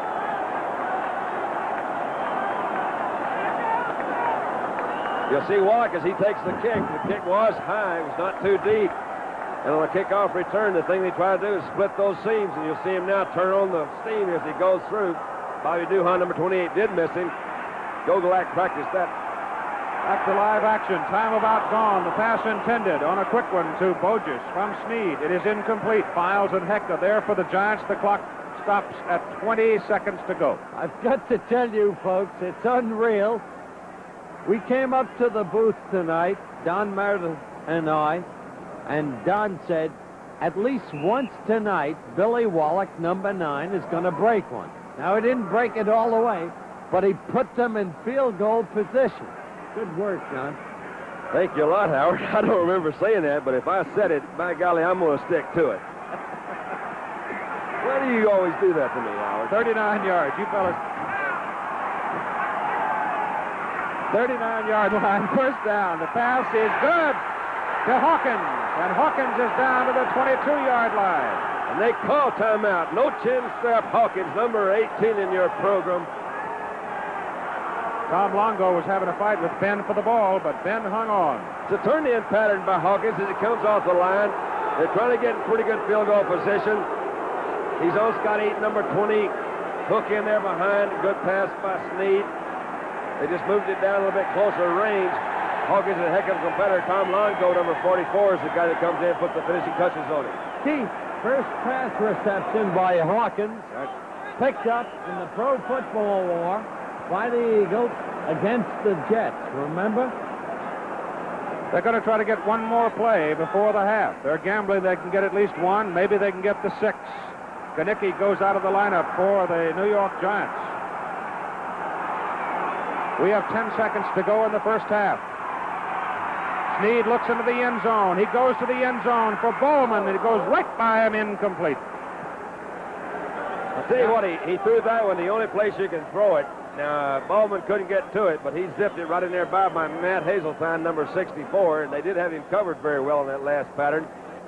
But that's the way to throw it in there. I'm glad you pointed out. Old folks Matthew was right back there with him. Now the field goal unit's in there.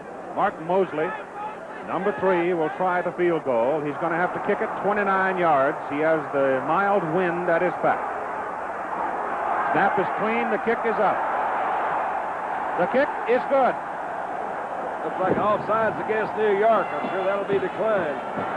You are right, and we have come to the end of the first half, and our score. At the end of the first half, the New York Giants 13 and the Philadelphia Eagles have 9. Howard Cosell back in a moment with a look at the highlights of yesterday's NFL action right after this message.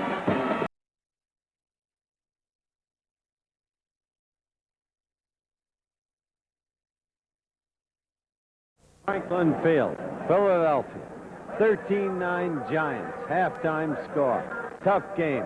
Don Meredith, key points. Oh, I think a couple of fumbles, Howard. You got a fumbled punt, and you also got a fumble down in offensive territory. They've been the big plays for the Eagles and the Giants today. It's a close ball game. There's a lot of hitting out there, and it is cold here in Philadelphia, and I'm looking forward to the second half. We're going to see who's going to win.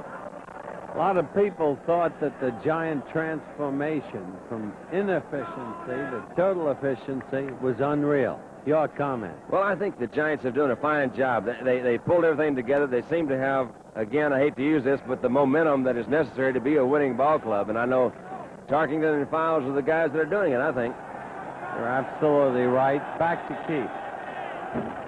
And the Philadelphia Eagles get a roar from the 59,000 plus here at Franklin Field in Philadelphia as they come back on the field, having made their presence certainly felt here in the first half against the New York Giants, who have been a red-hot ball club. Those are the Eagles wearing the green. Again, let us make the point. As they came into the ball game tonight, the New York Giants faced this situation, the St. Louis Cardinals leading the Eastern Division of the National Conference with a record of 7-2-1. The Giants 6-3 coming into this ball game. They need it, and those are the halftime statistics. The Giants having run off 38 offensive plays against 33 for Philadelphia. The first downs, again, reflecting the number of plays involved. The yards rushing, the yards passing, however, the Giants have a substantial edge, 121 to the Eagles' 42, and the total yards again lying in the favor of the New York Giants over the Philadelphia Eagles. The Eagles will kick off to start the second half of play with a score at halftime, 13-9. In a ball game that was considered going into the game, or it was expected to be, I should say, a real brawl, and it's been just that. In the first meeting of the year, the Giants won it by a score of 30-23. They broke on top 23-0. The Eagles came back, but the Giants won it. Here is the kickoff by Mark Mosley. And it goes to Bobby Duhan up on the 13-yard line, and Duhan brings it back to about the 35-yard line. So the Giants will have it first and 10. It was Fred Hill that knocked Duhan from Tulane out of bounds. All right, our ball game is underway. Willie Banks, number 60, is a change in the offensive line for the New York Giants. Willie Young, number 69, is there, and he's played every game for the Giants since he became a New York Giant. The center is Greg Larson. Doug Van Horn is on the right side at guard. Dick Buzzen will be on the right side at tackle. Bob Tucker, number 38, will be the tight end. Fran Tarkenton, the quarterback, with Fredrickson and Johnson set behind him. McNeil to the right. They go to Johnson, and Johnson is gang tackled in the backfield. Back on the 30-yard line, Gary Pettigrew, number 88, and Adrian Young, number 35, were the two Eagles that got him. A loss of 4 yards on the play. It'll be second down and 14 for the New York Giants.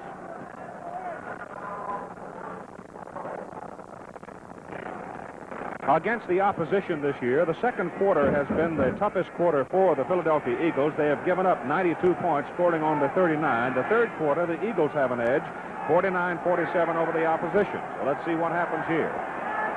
On second down and 14, Tarkenton will throw. He swings it off to Fredrickson, and Tucker, coming upfield, is cut down by Adrian Young as he gets to the 40-yard line.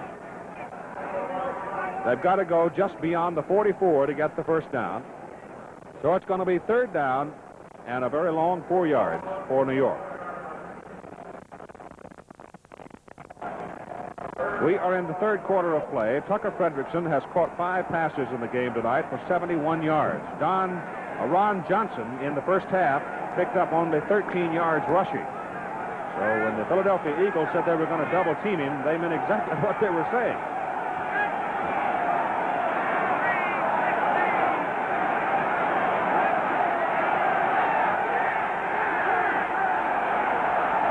Tarkenton gives to Johnson. He is cracked down at the line of scrimmage. Gary Pettigrew, number 88, cut his feet out from under him as he advanced the ball to the 41-yard line. The Giants are going to have to kick it away on third down and about 4.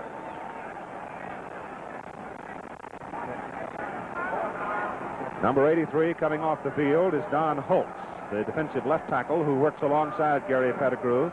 The defensive left end is Ernie Callaway and Mel Tom at the right side. The Giants' Bill Young is in the ball game to punt. Billy Wallach, number 9, is the man the Eagles like to have return the ball.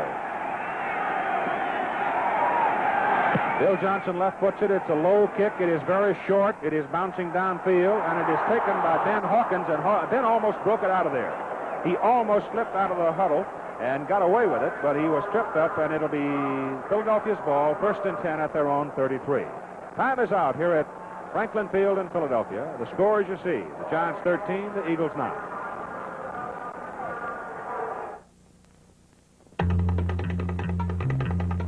Now, a new studded Town & Country winter tire you can put on all 4 wheels of your car to really improve your stopping ability on ice. With just 2 new Firestone Town & Country studded tires on the rear, you still stop.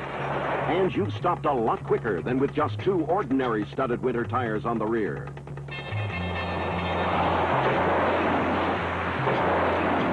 Firestone's new asymmetrical Town & Country tire with 112 safety studs, available where laws permit, gives us more reasons than ever to say you go through ice, mud, or snow, or we pay the toll.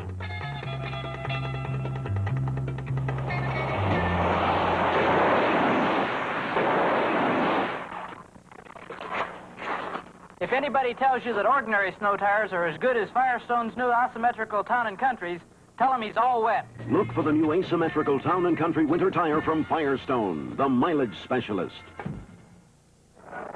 We're in the third quarter of play. The statistical story on Norm Snead, the Philadelphia Eagles quarterback, as the Eagles come up, first down and 10 at their own 33-yard line. They trail by 4. Giants lead 13-9. And Norm back to pass. He has plenty of time. His pass is caught by Hawkins wide open at midfield. And Ben takes it down to the Giants' 42-yard line before Matt Hazeltine, number 64, brings him down.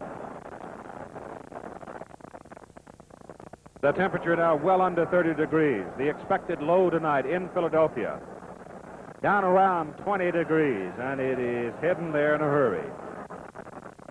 Let's call it the 41-yard line. The ball is marked just outside the 41. Number 29 is Harold Jackson, the quick wide receiver for the Eagles. Ben Hawkins is wide to the right, Jackson to the left. Pender and Bogus set behind Snead, and that's Bogus. And Bogus, he is cut down by Fred Dyer, number 89.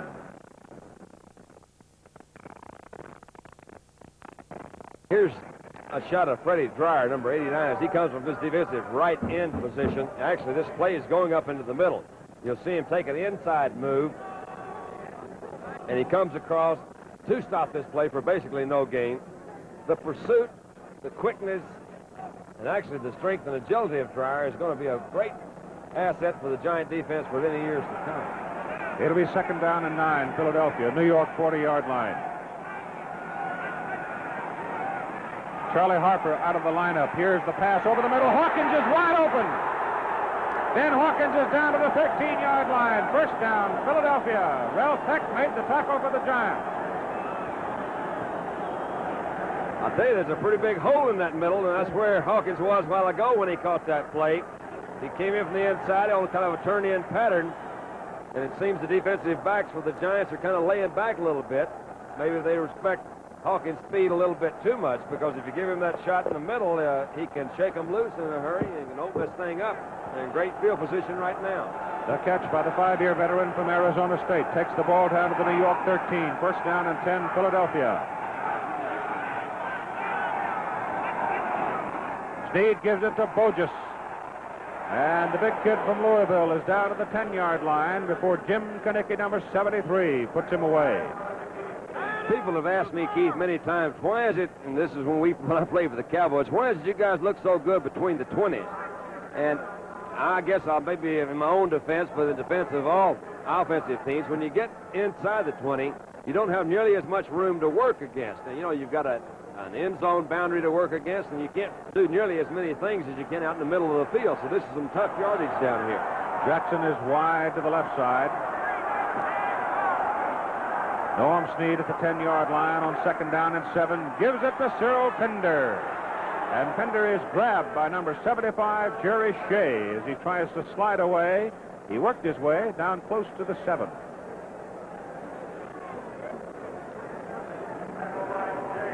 Jerry Shea is really not his name. He changed his name. It was a Polish name. I'm not even going to try to pronounce it.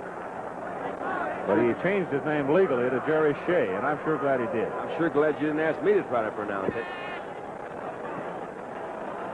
Ball is on the 7-yard line.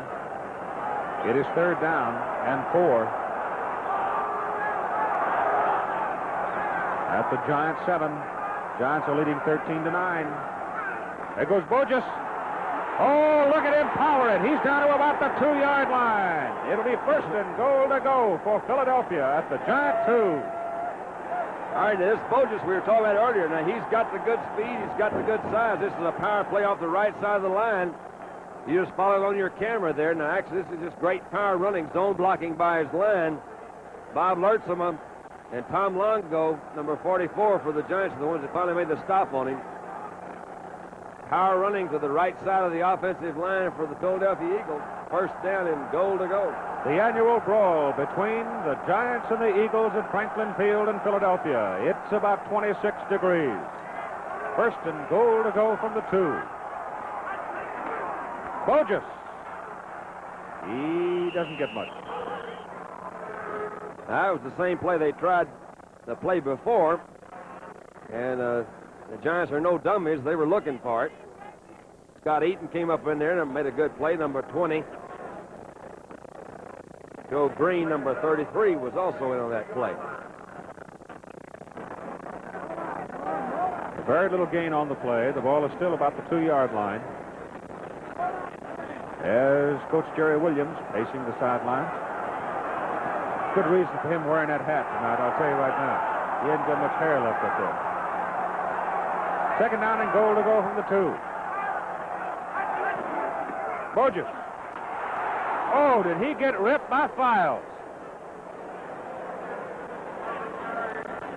Now, we saw Files in the preseason game against Pittsburgh, and this was early in the season. Files didn't really have a good feel for this thing, but they've been telling me all week. They said this Files is knowing where he's going, so you'll see him there, number 58, and he's following that play along. It's one thing to follow the play. It's something else to do something about it when you get there, and that's meeting it head on. That's a man for man, and I'm going to give that decision to Files. So the Big Okie 1-1. It is down on the 1-yard line. Third down and goal to go. The Eagles would like to have 6. They got to get it right here. Snead, touchdown. And Fred Hill, the tight end, caught it. They go 10 yards. The 10 plays, 61 yards for the touchdown. One of the most effective plays, in my opinion, that you can have on the goal line is when you have an option to run or throw. It puts a tremendous amount of pressure on the defense. You saw Norman Snead that time fake to his running back. They have to protect against the run. He came up, the receiver was wide open. So Fred Hill from Southern California gets the touchdown, and here's the point after try by Mark Mosley. Penalty flags are on the field. The kick is up. It is. And we've got some extracurricular activity on the field right now. Which what make it a physical game. At 6 minutes and 35 seconds to go in the third quarter, Lerchema got into a beef with a couple of Eagles, and they break it up. Ain't no business like show business. The Eagles march it 61 yards in 10 plays for the touchdown. And the indication by the referee Jack Best, offside against the Giants. Personal foul against Philadelphia. So we'll do it again. All those fellows who had come to the hand warmer on the sideline now got to go back. It's very seldom that you see 2 blocked extra points in one ball game, but if they were to block this one, this really would make a big point because they're now ahead 15-13. If they do kick their extra point, it'll put them a field goal in front. So let's see what happens. Nobody was banished from the game as a result of that brief altercation. Here's the try again by Mosley. This time he drills it. There are no penalty flags. NFL Monday Night Football from Franklin Field in Philadelphia, Pennsylvania. We'll continue in a moment. Our score now, the Philadelphia Eagles 16 and the New York Giants 13. This is Ford's Maverick, the simple machine. Simple to own, drive, and service. And this is one of the strongest, quietest Fords ever built, the 1971 Ford LTD. But small cars aren't big enough for some people, and others don't need a large car. So Ford has something right in the middle you should know about. Torino.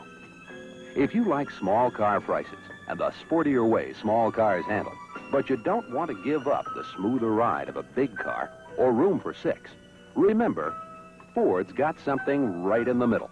Torino. And you can take your choice of sedans, wagons, sports roofs, hardtops, even a convertible.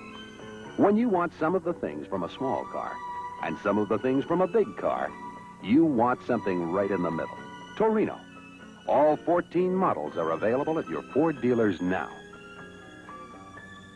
Ford gives you better ideas. Number 3, Mark Mosley, the pride of Stephen F. Austin State, will tee it up and deep for the Giants. Les Shy and Bobby Duhan. The Eagles leading by 3, 16-13. The kick goes to Les Shy at the 6-yard line. There's a little feeling down there. Penalty flag is down, and tempers are pumping loose. Oh, it makes it a fun game. It was Bill Hobbs who laid it to him at the sideline. Les Shaw, number 25 for the Giants, used to be the Cowboys. And one time I came in the huddle, I said, Les, what do you want to run? He says, baby, you call it and I'll run it.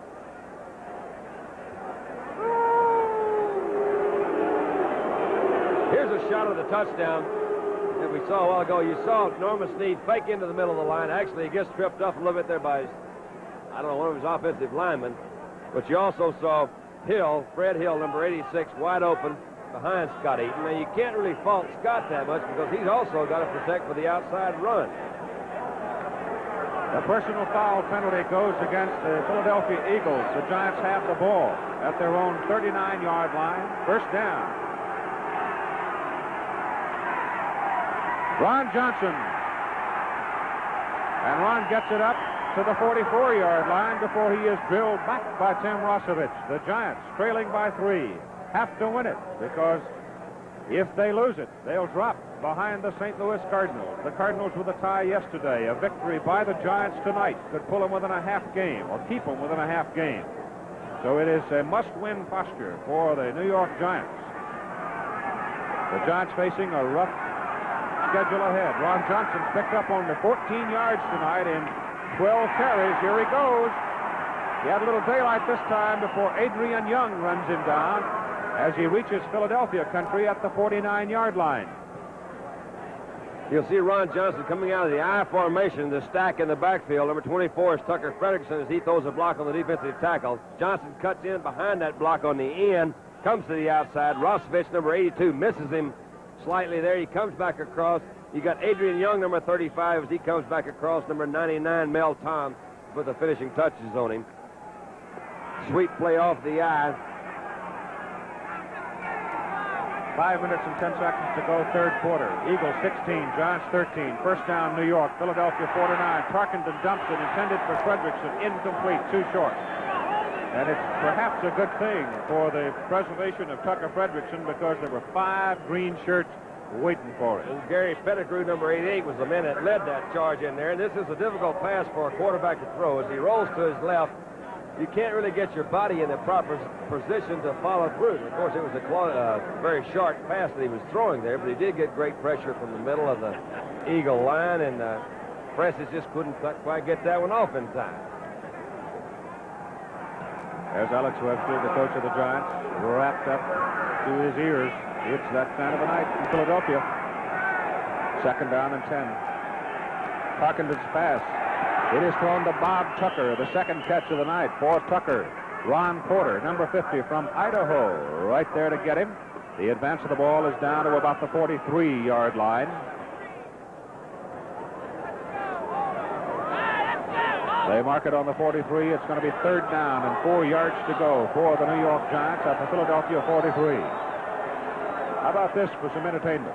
Glenn Campbell, guest starring with Johnny Cash, Wednesday night at 9, 8 o'clock Central Time on ABC. Sunday morning sidewalk coming down.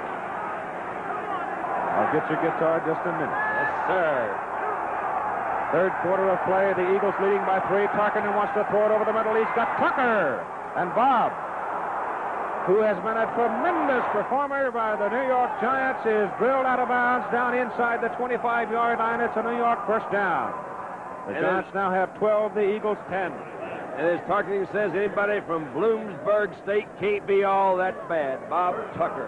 He was a star with the Pottstown Firebirds. One of my favorites. Ball is at the 24-yard line. First down, New York on the Eagles 24. 4 minutes and 10 seconds to go, third quarter. Eagles by 3. And you know Charlie Winter and the St. Louis Cardinals are watching. Johnson, delay up the middle. 20-yard line. Steve Priest, number 33, hit him hard. You're talking about Charlie Winter and those St. Louis Cardinals, Keith. There's a lot of folks, and I'm going to have to agree with them. I tell you, last week against the Cowboys, those Cardinals played a good ball game, and I think I got a little carried away with my reaction toward Dallas. But obviously, they do have a very good football team. They played a good game yesterday against the Kansas City Chiefs, the world champions. So the Cardinals are a fine football team. They're playing good ball this year. 19-degree weather yesterday in Kansas City. That's Fredrickson. He's about the 15-yard line before Ernie Callaway brings him down. Short of the first down, they've got to go inside the 14 to get the first down. It'll be third down and a long truth. Tucker Fredrickson played his football at Auburn under Shug Jordan. He's 27 years old. He's a bachelor. He's good looking. He lives in New York City, number 24 in your program. That can't be all that bad, you know it? Here now. Tucker's got it going for him. Third. A lot different than it was at Auburn. You've been to the loveliest village on the plains. Third down and 2. Tarkenton sneaking for it. He may have it. Fran played his football under the shadows of the red clay of Athens, Georgia, University of Georgia. And again, whenever you're in doubt, call on your power runner. Quarterback's prerogative.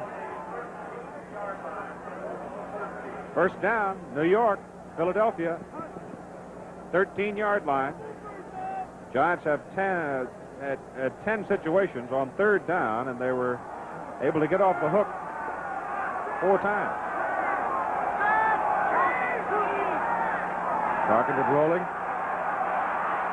Callaway forces him to unload. The pass intended for Tucker, incomplete. Defending Nate Ramsey, Philadelphia. Hey, I'll tell you, Callaway forced him to get him unload that one. That was some great pressure by Callaway as he came out. Fran was on a rollout there, and he actually rolled into the strong side, or the strong set of that Philadelphia defense. They had 3 linemen to that side. He rolled out there, and he got some good pressure.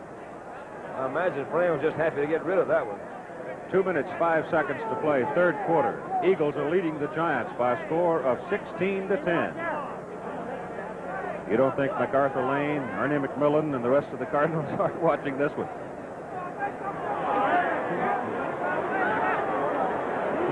Penalty flag.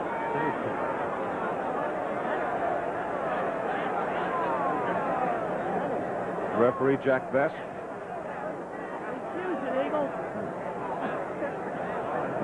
Personal foul, Philadelphia. They nailed the passer. Told you old Francis was lucky to get that one off. The ball is now down inside the 10. Here's Tarkenton back to throw. Loops it into the end zone, intended for Tucker. It's too long. Ramsey defending. Tucker had no chance at that one. That was Ernie Callaway that was putting the pressure on there, number 77. Ernie,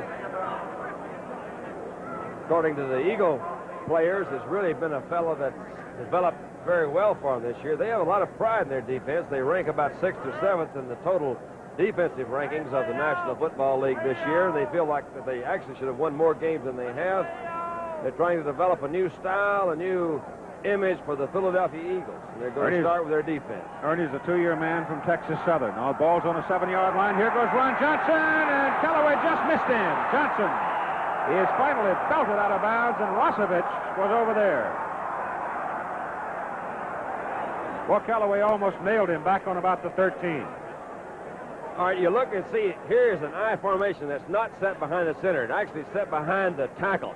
And in talking to Tarkenton today, Fran says one of these guys always have to set behind him. You see Rosevich, number 82, as he comes across to make this tackle. Actually, the Giants were set strong to this side. It was a quick count.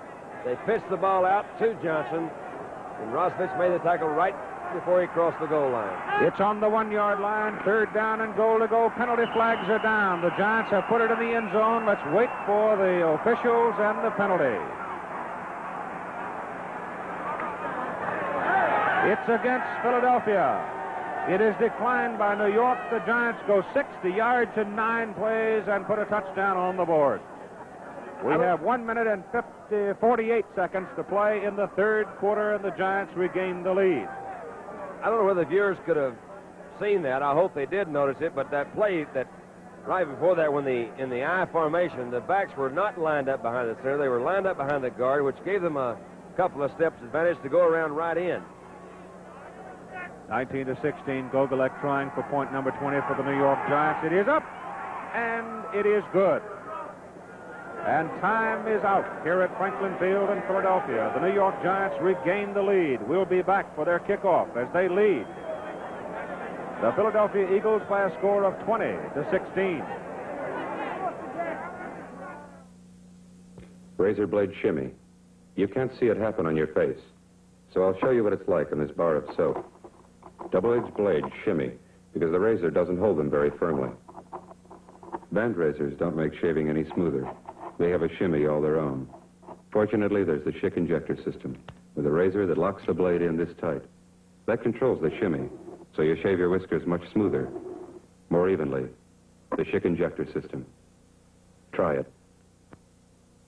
Men who build with power tools need power tools that can take it.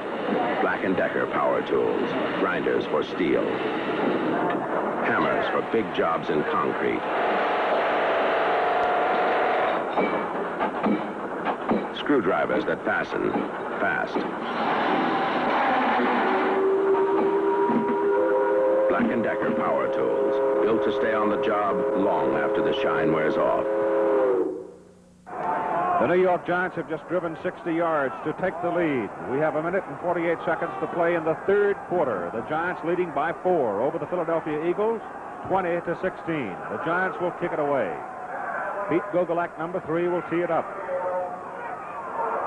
Billy Wallach, who is the leading kickoff return man for Philadelphia, number 9 on your right. Al Nelson back there with him. He has run 3 back tonight for an average of 34 yards. He almost broke 1 big one. Here's Gogolak's kick. It goes right to Wallach at the 9-yard line.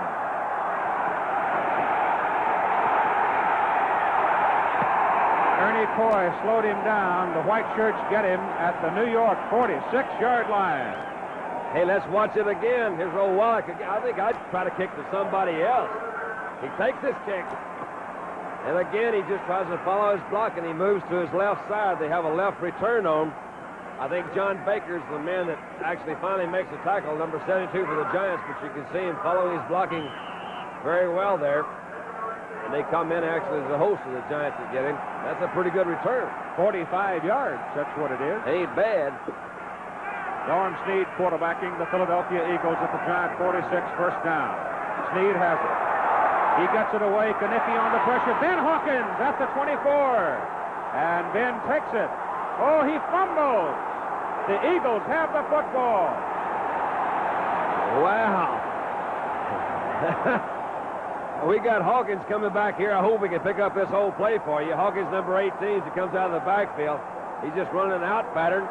Snead rolls. They roll up. Hawkins comes in behind him. There's a big hole in there. I don't know whose man he was. You see Spider Lockhart and Files, number 58, as they come in. He loses the ball. It's picked up, I believe, by number 29, Harold Jackson. And there's the Eagles regain or maintain possession of that football on about the 17 or 18-yard line. Hawkins carrying that ball like a loaf of bread. He lost it, but you're right. It was Harold Jackson. First down, Philadelphia. Giants 13-yard line. And again, a hello to St. Louis at Cyril Pender. Left side, no room. Penalty flags are down. It looks like it may go against the Giants. The Giants may have been offside. Let's wait and see.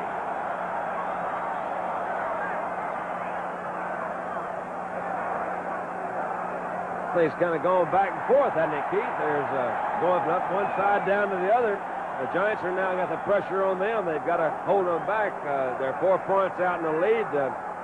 If they could force them into a field goal situation, it would certainly help their cause. But they have a first down now. First down, 5 yards to go from the 8-yard line at the Giant 8. Philadelphia's ball. First down and 5.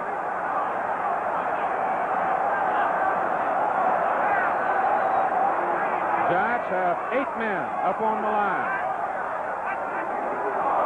Pender, big hole. He's inside the 5, and then he really takes some pads. Matt Hazeltine, number 64, led the tacklers along with Willie Williams for the Giants.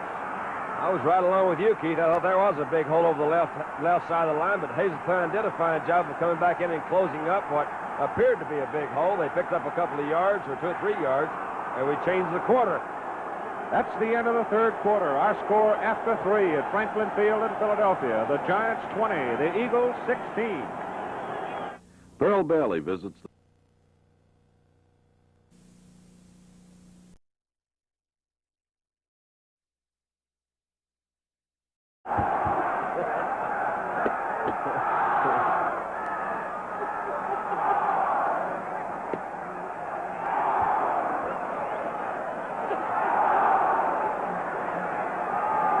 Here we go to the final quarter of play. The New York Giants have a 4-point lead over the Philadelphia Eagles with more than 59,000 people literally standing on one of the coldest nights we've run into this year. It is second down and a yard to go for a first down for the Eagles.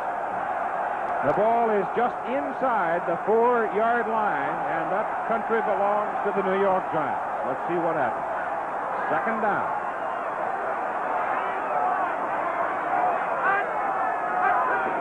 Sneed, Pinder. Oh, he's at the goal line, but he didn't make it.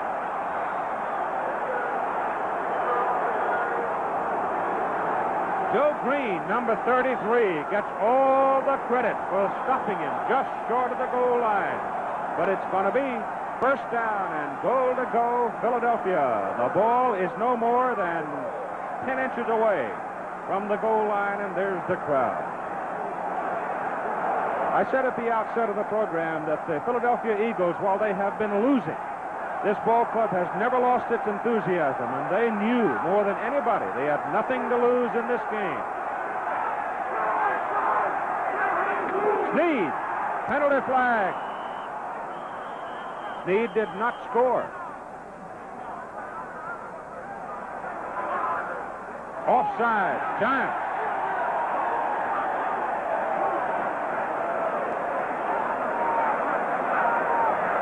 Oh, there's a little feeling down there among the white shirts.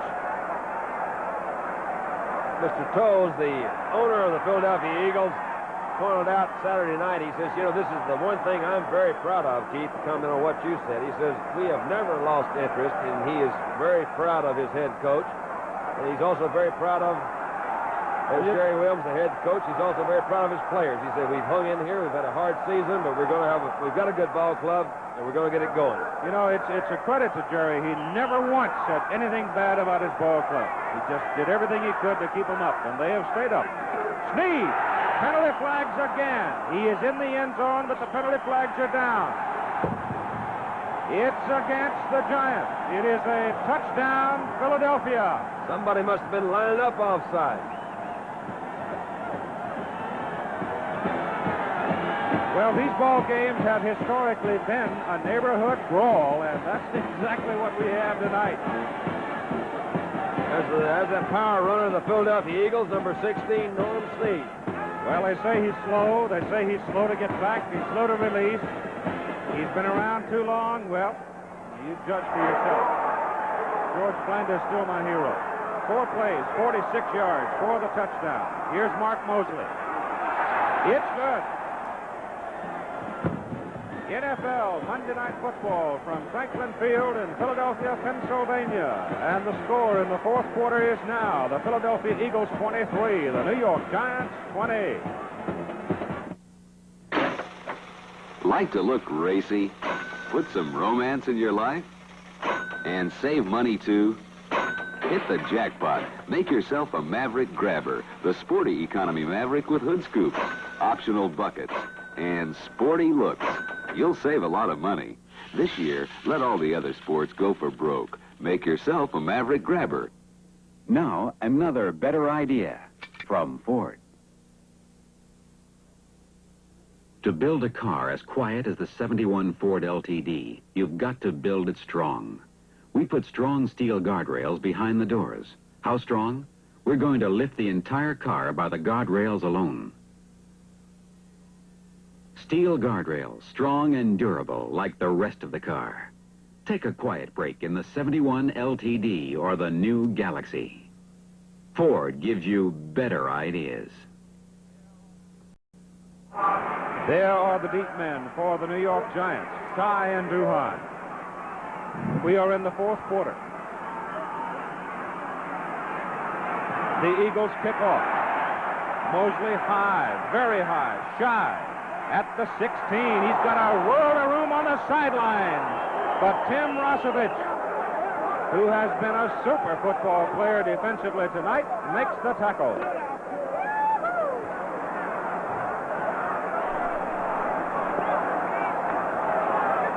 The ball is up at the 36-yard line. New York, first down and 10 for the Giants. The Eagles are leading 23-20. We have 14 minutes to play in this ball game. And that woke up St. Louis.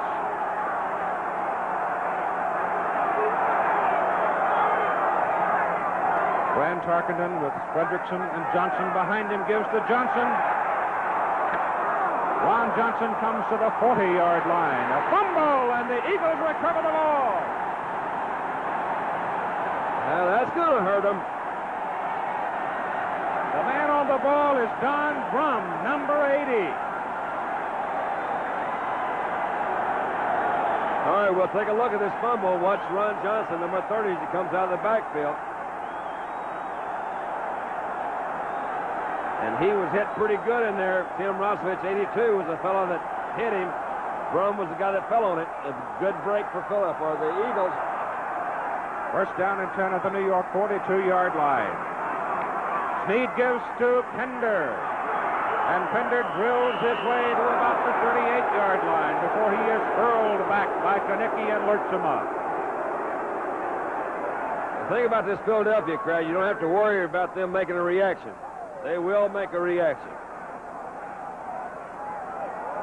They're going to have a new stadium here in Philadelphia next year for the Phillies and for the Eagles. Call it the 39-yard line. Second down and 7 for the Eagles. This is Pender. Big hole left side. Fumble. New York has it. Whoa! I tell you, this has been a heck of a ball game. Tom Longo, number 44, on the ball for the Giants.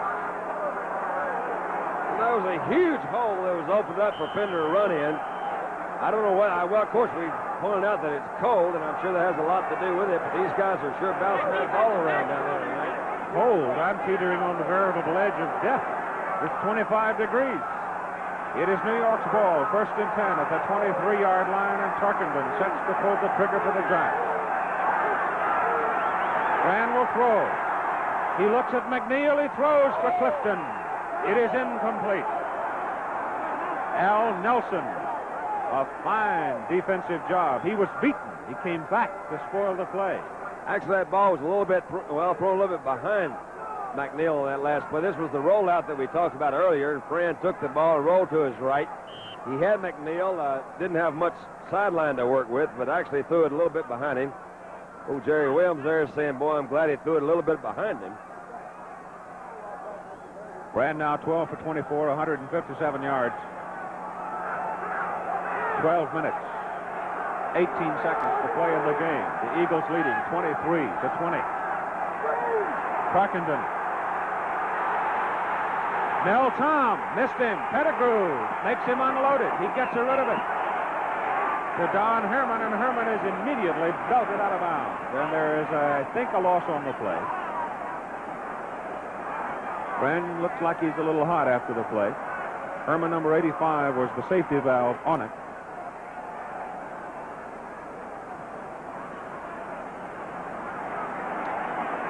Alex Webster, all hunched up on a cold night. I can understand why.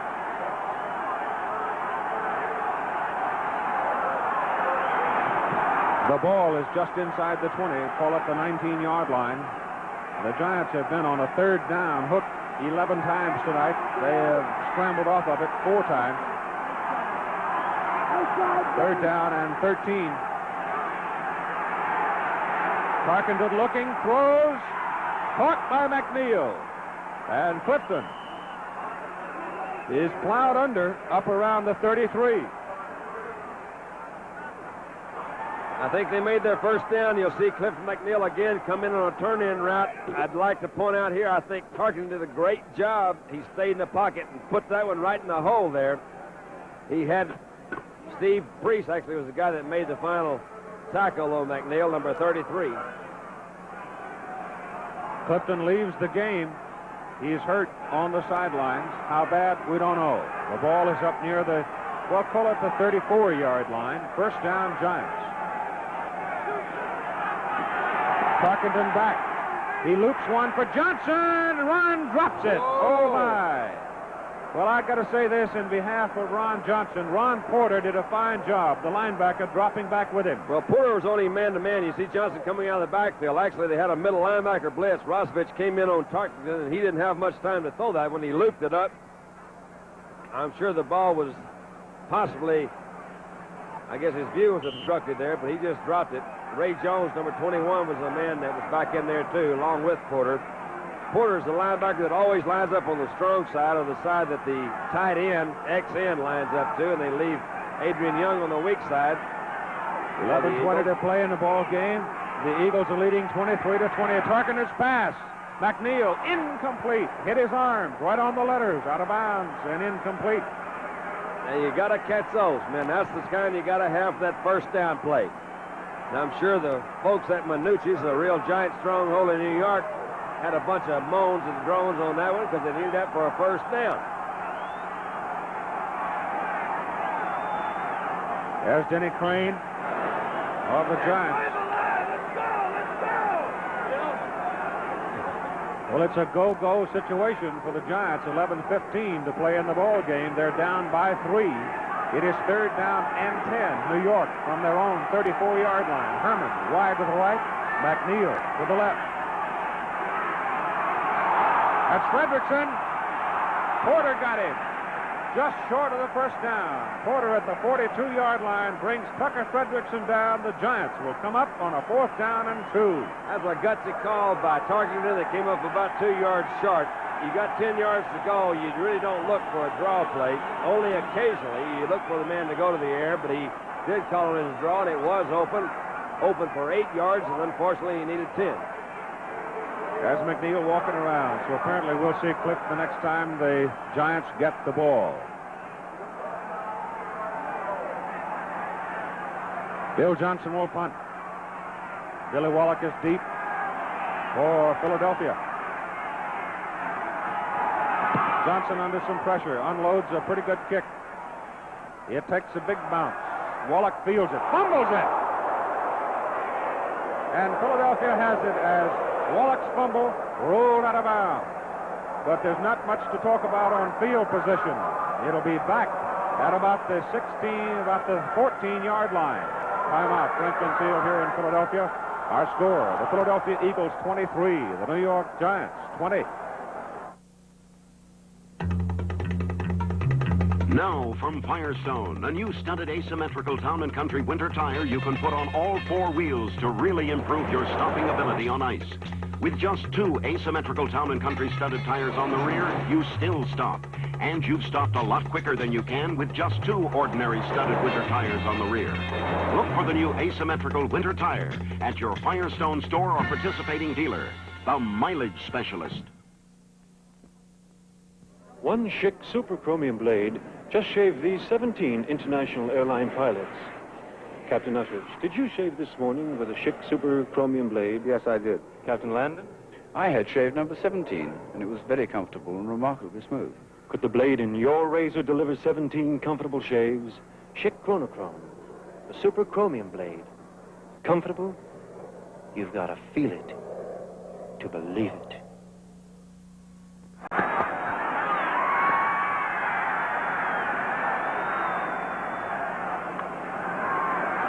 We're in the 4th quarter of play. The Philadelphia Eagles are leading 23-20. They have the football, first down and 10 on their own 14-yard line. The Giants getting a little desperate as time becomes a factor. That's Bogus. At the 13, he runs into a white shirt that really puts him down. That's Ralph Peck, number 55. Coming up Thursday, ABC Sports. 7:30 Eastern Standard Time. The Cougars from Houston, the Seminoles from Florida State, Bill Yeoman and Bill Peterson from Tampa, Florida. Immediately following at 10:30 p.m. Eastern Standard Time, 4 out front. An in-depth study of the 4 greatest college football players of the past decade on ABC. Snead pitches to Bogus. The Eagles would like to run out the clock, and boy, you can hear the whacking. Who really busted. Jim Files hit him. Rosie Brown, the defensive coach for the Giants. Imagine old Rosie liked that move by Files on that last play. You see Bogus come out of the backfield. It's a quick pitch to Bogus as he comes off his left tackle. Files, number 58, you'll see come into your screen. A great head-on tackle. And I'll tell you, this Files is some kind of football player. Bogus is 15 for 31 yards in the ball game tonight. Rosie Brown, the offensive line coach for the Giants. The Giants bench is really up right now. It is 3rd down and 9 yards to go for Philadelphia. Snead throws over the middle to Bogus. He's got a first down up at the 30-yard line. Ralph Peck made the tackle. And again, hello, St. Louis. Don't forget Dallas. And Dallas. Just hello out there in TV land. First downs are even, 15 and 15. The Cardinals 7-2-1. You know, Snead's probably been criticized more for not utilizing backs than anything else. And the top passers in the league this year are sure throwing to their backs. First down at 10, Philadelphia from their own 30. That's Cyril Pender. He's up to about the 34-yard line before Jim Files leads the tacklers for New York. That guy was Otto Brown, number 21, also is coming over there in the cornerback. Otto is a real good, rugged fella, ex-Dallas Cowboy player, and very aggressive. He's the guy that really does like to hit. The Eagles want to run out the clock, use as much time as possible. The clock is running. 6 minutes, 40 seconds to go in the football game. Philadelphia leading 23-20, 59,117. Watching 7 minutes, I should say, and 10 seconds. That's Bogus. And he's cut down at the 35-yard line by Willie Williams. That's a real good play by Williams. He came in actually from behind the block there and stopped that play. That one, if he could have gotten inside of Williams, could have gone for a pretty good gain. It's 3rd down and a long 4 for Philadelphia. Norm Snead now will try to get off the hook on 3rd down. He'll try to get one more series out of it. We come now 7 minutes to play in the ball game. The Eagles lead by 3. It's an all-time attendance record for NFL football on the weekend. Penalty flags all over the place. The pass is complete to Hawkins, and Hawkins has a first down. Let's wait for the penalty.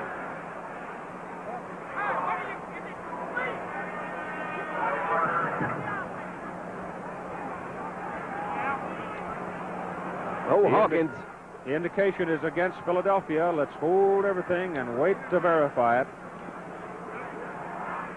The Eagles are backing up, and it's obviously against Philadelphia, and obviously the New York Giants will accept it because the play was good for a first down. Jim Vest indicates illegal procedure, Philadelphia. They back it up.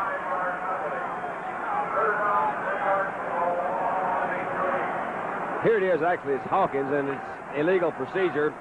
Hawkins is getting a little anxious. I guess this number was called back there in the huddle, and he says, man, I'm going to get open. Never can get over that chin strap hanging loose. I always try to get as much protection as I could. Of course, I was chicken. I'm glad you said that. Well, most everybody else agrees. Go to 3rd down and about 10 yards to go. Norm Snead's 10 out of 15, 152 yards. Going back to throw. He dumps one to Cyril Pender. He's got some blocking. He's up the sideline. He is at the 45-yard line. It's a Philadelphia first down. Norman Snead said earlier this week, he says, we've got a screen against them. The Giants have developed into a very fine pass rushing defense. He says, I think we can slow it down with some screens. And they've been working on them all a week. That one was successful. They haven't been too successful so far this game, but that one paid off. They got a first down now. It's just a little bit short of the 45-yard line. Philadelphia's 45. The Eagles have the ball, first down, and we're coming up on 6 minutes to play in the ball game. Pender. Oh, what a tremendous block on the right side of the line. He got that block from number 59 for Philadelphia. Really opened a hole, and old Joe Corolla, who's been around for 9 seasons, laid one on him, too. We're going to take a look at Files. As again, we point out, Files comes down that line, and for a rookie, he's playing off his block, and he's coming down. He knows where that ball's going, and he did pick it up. They did get a good gain. There's some good block in there by that offensive line, as you pointed out, Keith, and Files is doing a fine job as a linebacker position for the Giants. Number 59 is Mike Evans. Pender, 13 carries, 72 yards tonight. Second down and 2. The ball is at the Giants' 48. Here goes Pender again. He dives to about the 46, close to the 45. They'll stop the clock for a minute here, and Jack Best, the referee, will call probably the chain gang in. He's looking at it. In case some of you fans are wondering what's happened to my friend and cohort, Howard Cosell. Howard has been sick this week. He's had a bad cold, and actually he got sick about halftime, and he's going to hopefully be back before this game's over, but Howard's not with us right now in the booth. I sure do miss him. I want you to come back up here, Howard, and talk to us. It is just inches short of the first down. Oh, they're going to give it to him. The nose of the ball just touching. It couldn't have been more than a half an inch, maybe even less of the ball touching the front stake. And they give it to the Eagles first down. Call it the Giants' 46-yard line, and time. Oh, that precious time.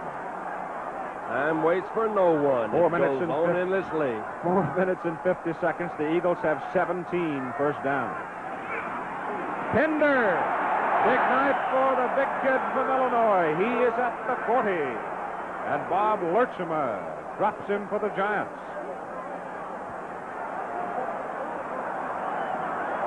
There you see the clock.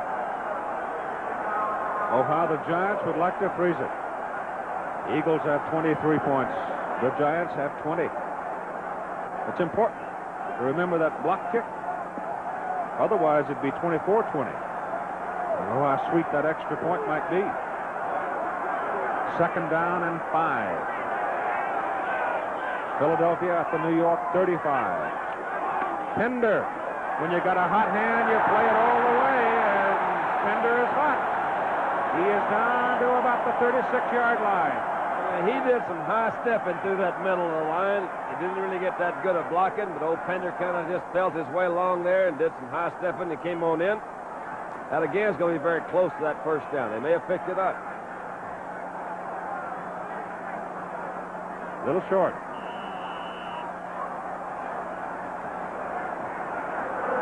I don't know about a Texan, but I'll tell you right now, an old Georgia boy from Southern California is suffering in this cold weather. It is less than 25.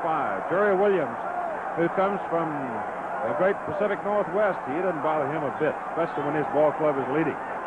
Third down and inches, Philadelphia at the Giants, 36.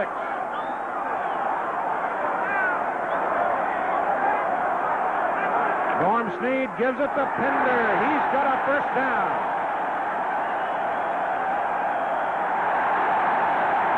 That troubled man is Red Webster, coach of the Giants.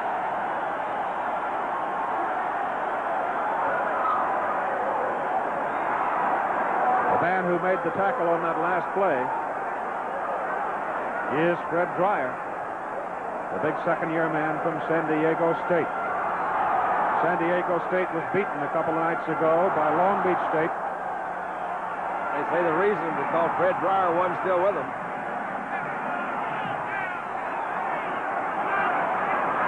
First down, Philadelphia, New York 22. There goes Pender. He's got a yard. That's all. He's going to get tired if he keeps running him like that. I bet he switches off this next time and let somebody else carry it. Gives Spider Lockhart the tackle on the last play, coming from his secondary position. Spider Lockhart's the only guy in the league who has skinnier legs than I do.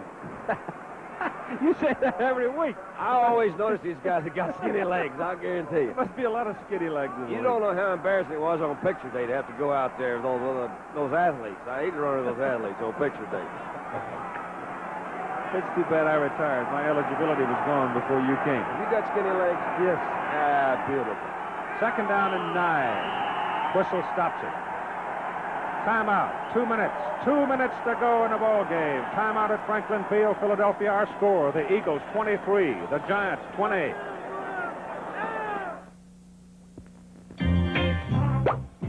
No two people are exactly alike. Is there anyone else in the whole human race with your kind of style and your kind of grace, who's got that stance your zap and zing may not hit, sure can swing? No, there's nobody else quite exactly like you. Nobody else like you.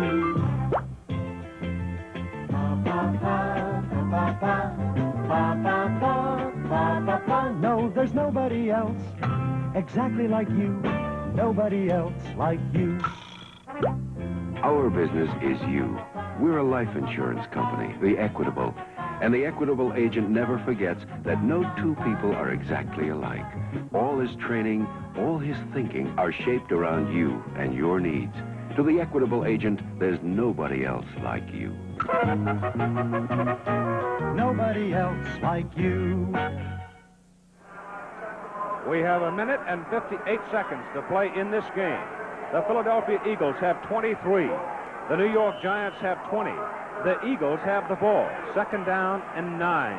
NFL football means competition. Well, you've seen it tonight. A 1-7-1 ball club leading a 6-3 ball club by a score of 23-20. There's the story on Cyril Pinder. He has been a principal figure in the game so far for Philadelphia. Here he goes again. Oh, he got a fine block on the left side. He got a tremendous block from Dick Hart, number 71. And he goes to the 31. You'll see Cyril Pinder again come out of the backfield on a simple little pitch. Actually, he's getting some good blocking up front. You'll see him come around on the side. There's a fantastic block. Cut down Matt Hazeltine, number 64. Willie Williams, number 41, is the man that makes the tackle, along with Jim Files, number 58. These Giants have got to get the ball back if they want to get back in this ball game. The Eagles are doing a fine job. They've had it for a little bit over 8 minutes. They've had the ball for over 8 minutes. The ball is on the 31-yard line. It is third down and about 7 for Philadelphia. It's a big play for the Eagles. And contact, penalty flags, whistle stops it. Well, we've got a little break here. The latest medical report on Howard is that Howard has actually he's had the flu, he's had the cold. He's not in the booth with us anymore. He's gone down. And hope he gets a lot better. We're going to Atlanta next week. We have 1 minute and 9 seconds to play in the ball game. The penalty was against Philadelphia, as you saw. Third down and 11 yards to go for the Eagles at the Giant 36-yard line, and Snead will pass. His pass is to Pinder. Ralph Heck's got it at the 29-yard line. It is short of a first down. Coming up Thanksgiving night, 7:30 p.m. Eastern Standard Time, Florida State and Houston on ABC. On Saturday, the annual Army-Navy Classic, immediately following USC and Notre Dame. Ball is on the 29-yard line, fourth down for the Philadelphia Eagles.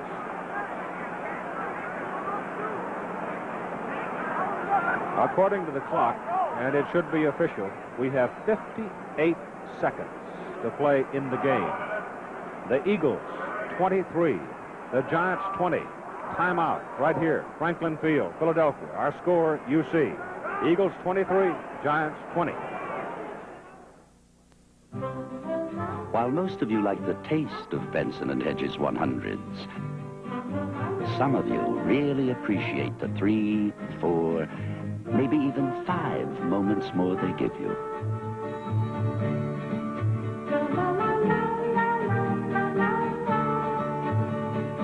Three, 4, maybe even 5 moments more than king size.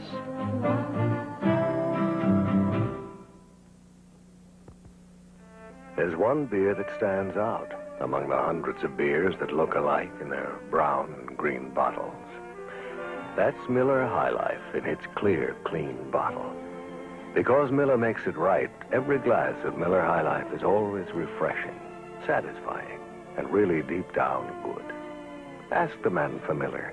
For well over 115 years, it's been called the champagne of beers.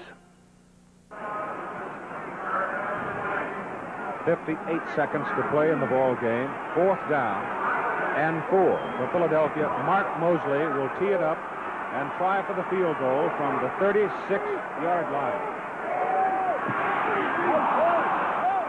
It is obviously no good. It'll be New York's ball, 1st down and 10 at their own 20. Now, the Eagles lead 23-20. 9 minutes and 17 seconds. The Eagles ran off that clock, Don. That's unbelievable, Keith. I couldn't tell what he did on that last kick, but it looked like he just hit it real bad. There's the time remaining in the ball game. Question is, can the Giants pull off another one of those miracle finishes like they did against Washington last week to win 35-33? If they can pull it out, they can move within a half game of the Cardinals. Here's Tarkenton back to throw. Brum is after him. Tarkenton chased out of the pocket. He has a room to run, and Fran will go with it. He is up to the 35-yard line. It's 1st down, New York, and they spin the timeout. And you know what? That's the first time Tarkenton has run tonight, but he did it in an opportune time. He picked up a 1st down for the Giants. Now he's going over to talk to, I guess, Alex Webster and see what's going on from up in the press box. The Eagles have done a fine job of containing the New York defense fairly well tonight, but they find out if they're doing anything different, I suppose. They've got some extra backs in there. They're trying to protect against the long pass, which is quite common in this situation. The time is running out. But that's a pretty good man to have the ball right there. Yes, it is. Old Francis. Our spotter tonight has been Bill Jackson. Our statistics by Arthur Friedman. The St. Louis Cardinals, 7-2-1. The New York Giants, 6-3, coming into this game. It'll be a big, big moment. As a matter of fact, the next 37 seconds are going to be mighty big for the St. Louis Cardinals. 1st down, Giants, 34. Tarkenton. They run him out of the pocket again. He's got to run with it. He heads for the sidelines. He's got it at the 40. There's the time.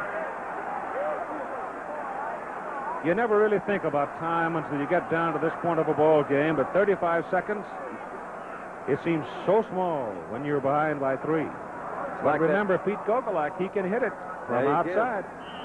Time is like that sweet bird of youth. If we don't watch it, it'll rapidly fly away from us. You know, the Eagles are actually only rushing 3 men. They've got 8 guys back into a potentially pass protection type defense, so they are expecting the Giants to throw, obviously. And I would imagine Fran will try to hit those holes if he can find some.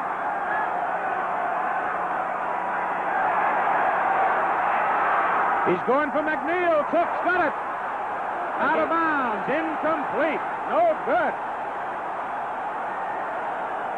All right, here we go from a slow motion position. You can see McNeil come off. He's getting some interference there at the line by Nate Ramsey, number 24. He's coming in behind him. He's got number 26, Al Nelson, back. He's going to the outside. The ball is thrown. Francis is leading him. And he is out of bounds. The ball is on the 40-yard line. As we go back to live action, we have 27 seconds to play. It is 3rd down and 4 for the Giants. Here's the pitch to Fredrickson. Tucker's got a 1st down, and he is out of bounds right about midfield. Al Nelson came up, number 26, to belt him out. Bill Bradley, number 28, is now in the game in the secondary for Philadelphia, and that is all there is left in the ball game. You know, Bill Bradley played down at the University of Texas, and his roommate up here is Hobbs, who played at Texas A&M, and the Aggies and the Longhorns always have a pretty good battle together. That's kind of a transition, having an Aggie and a Texas Longhorn rooming together. It is 1st down, New York at midfield. Second down, or first down, rather. 17 seconds to go. Tarkenton. Pettigrew's after it. The pitch to Fredrickson. Looking for a screen. Penalty flags are down. Fredrickson's at the 40, and he is knocked out of bounds. Oh, he did not get out of bounds. They stopped the clock, however, at about 9 seconds to play.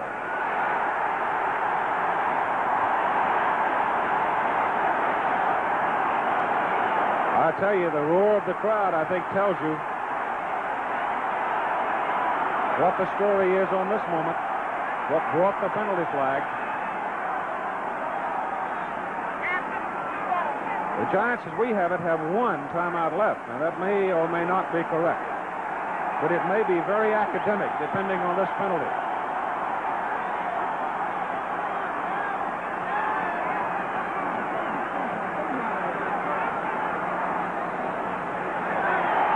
There you go.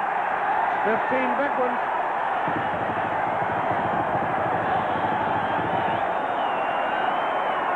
Oh, you hate to see that, but when there is a scramble, it often happens that ineligible man slips downfield. Yeah, it happens a lot, Keith, and there's really no way, I don't suppose, to protect against it. The offensive linemen are just trying to do the best they can. They don't really know whether there's a scramble on or not. It does put the Giants in a more difficult situation. The Eagles, as you can see, spread out there. They're certainly trying to protect against any type of a long game that the Giants might try to pull off. Tarkenton, I'm sure, is aware of this. I doubt if he'll try to go deep. He may try to go across the middle. Let's see what he does.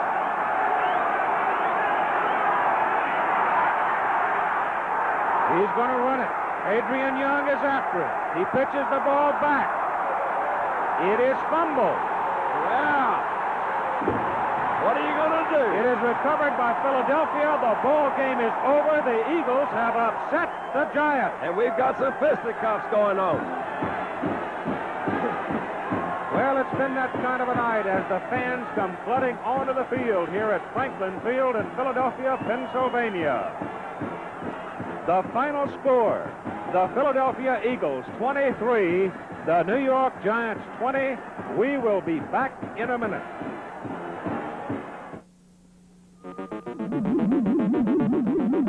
Is making a gallon of a low-lead gasoline really as simple as this? Just leaving out most of the lead? No, because your engine might knock.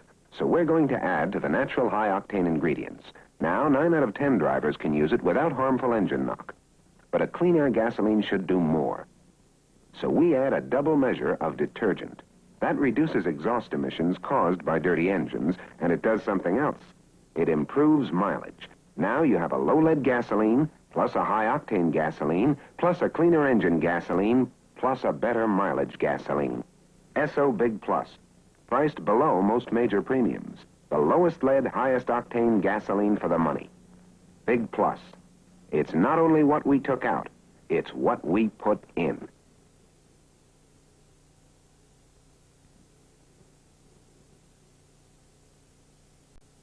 Well, I think those statistics right there tell you the story. The St. Louis Cardinals, 7-2-1. The New York Giants and the Dallas Cowboys are now tied for second in the Eastern Division of the National Football Conference. And second place is worth something because the second place team with the best record in the National Football Conference and the American Football Conference will get a playoff berth. So keep that in mind as the season wears on. The final score here tonight, the Philadelphia Eagles 23 and the New York Giants 20. The executive producer of ABC Sports is Boone Arley. NFL Monday Night Football is produced and directed by Chet Forte. Co-produced by Jim Feeney and Dennis Lewis. Co-directed by Lou Bopacelli. Our associate director, Lou Frederick. Our technical directors, Bill Morris and Jack Hughes. This Friday afternoon, be sure to watch ABC for exciting pro basketball action. The New York Knicks and the Milwaukee Bucks. This NBA special Friday at 2:30 Eastern Standard Time. Next week, NFL Monday Night Football goes to Atlanta, Georgia for the battle between the Miami Dolphins and the Atlanta Falcons. NFL Monday Night Football at 9 Eastern Time. Now this is Keith Jackson along with Don Meredith, Howard Cosell saying so long from Philadelphia, Pennsylvania. Travel arrangements and promotional considerations for tonight's game furnished by United, the airline that flies 24 of the 26 NFL teams.